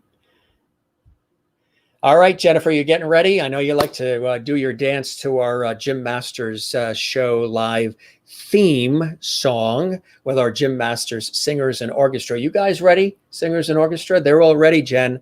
So you're going to be extra zen. Now, again, if you're in the bed, I know sometimes you said you like to wiggle in the bed to the theme. If you are dancing in the living room with Ken, don't trip on the cat. All right, so we're going to play the theme for you right now, Jen, so you are happy. Good night, everybody. We're going to wrap up. This is your host, Jim Masters. Thanking you for your time this time till next time, which is tomorrow night, 7 p.m. Eastern, 4 p.m. Pacific, right here in our home studio with all of you. Did you have fun tonight? Certainly hope you did. You get a chance to learn about these amazing people on the show. Francis says you most definitely are a blessing and a good person, Jim. Thank you very much, Francis. I really appreciate that. That means a lot. You are as well. Good night, Soraya in Illinois. Yup, ready to dance. Dancing in the living room in Allentown, Pennsylvania. Having some shoe fly pie. All right, gang. We will see you tomorrow. You as well, Tess. Thanks for being with us on this fun-filled episode Saturday night on the Jim Masters Show Live. 3 hours of incredible entertainment. Boys, this is like an epic. This is like Moses. All right, gang. So just looking at more comments coming in.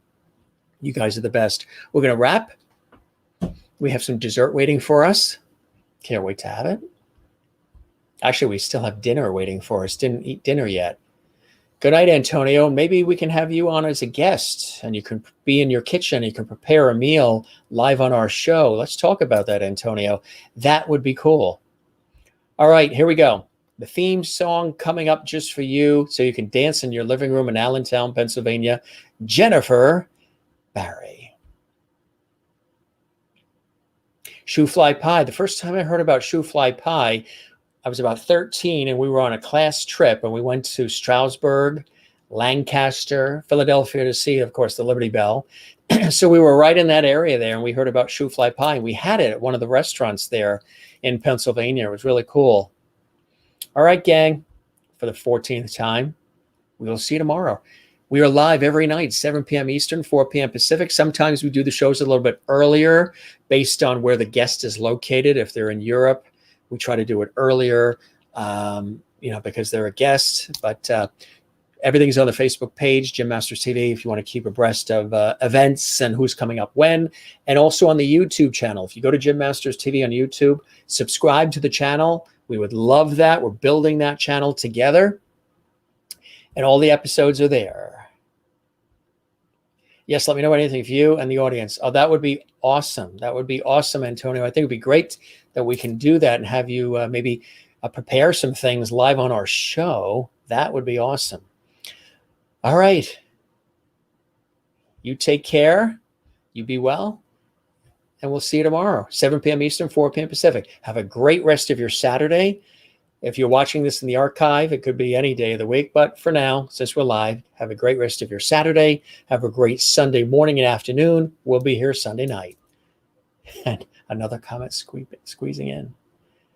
I can make my famous spiced vanilla bean flan. Ooh, that sounds good, Antonio. I like that already. All right, gang. On behalf of my guest, Lenny Watts, all of us here at the Jim Masters Show Live, I am your host, Jim Masters. Thanking you for your time this time. Till next time, we shall see you tomorrow. And you guys be well. Good night.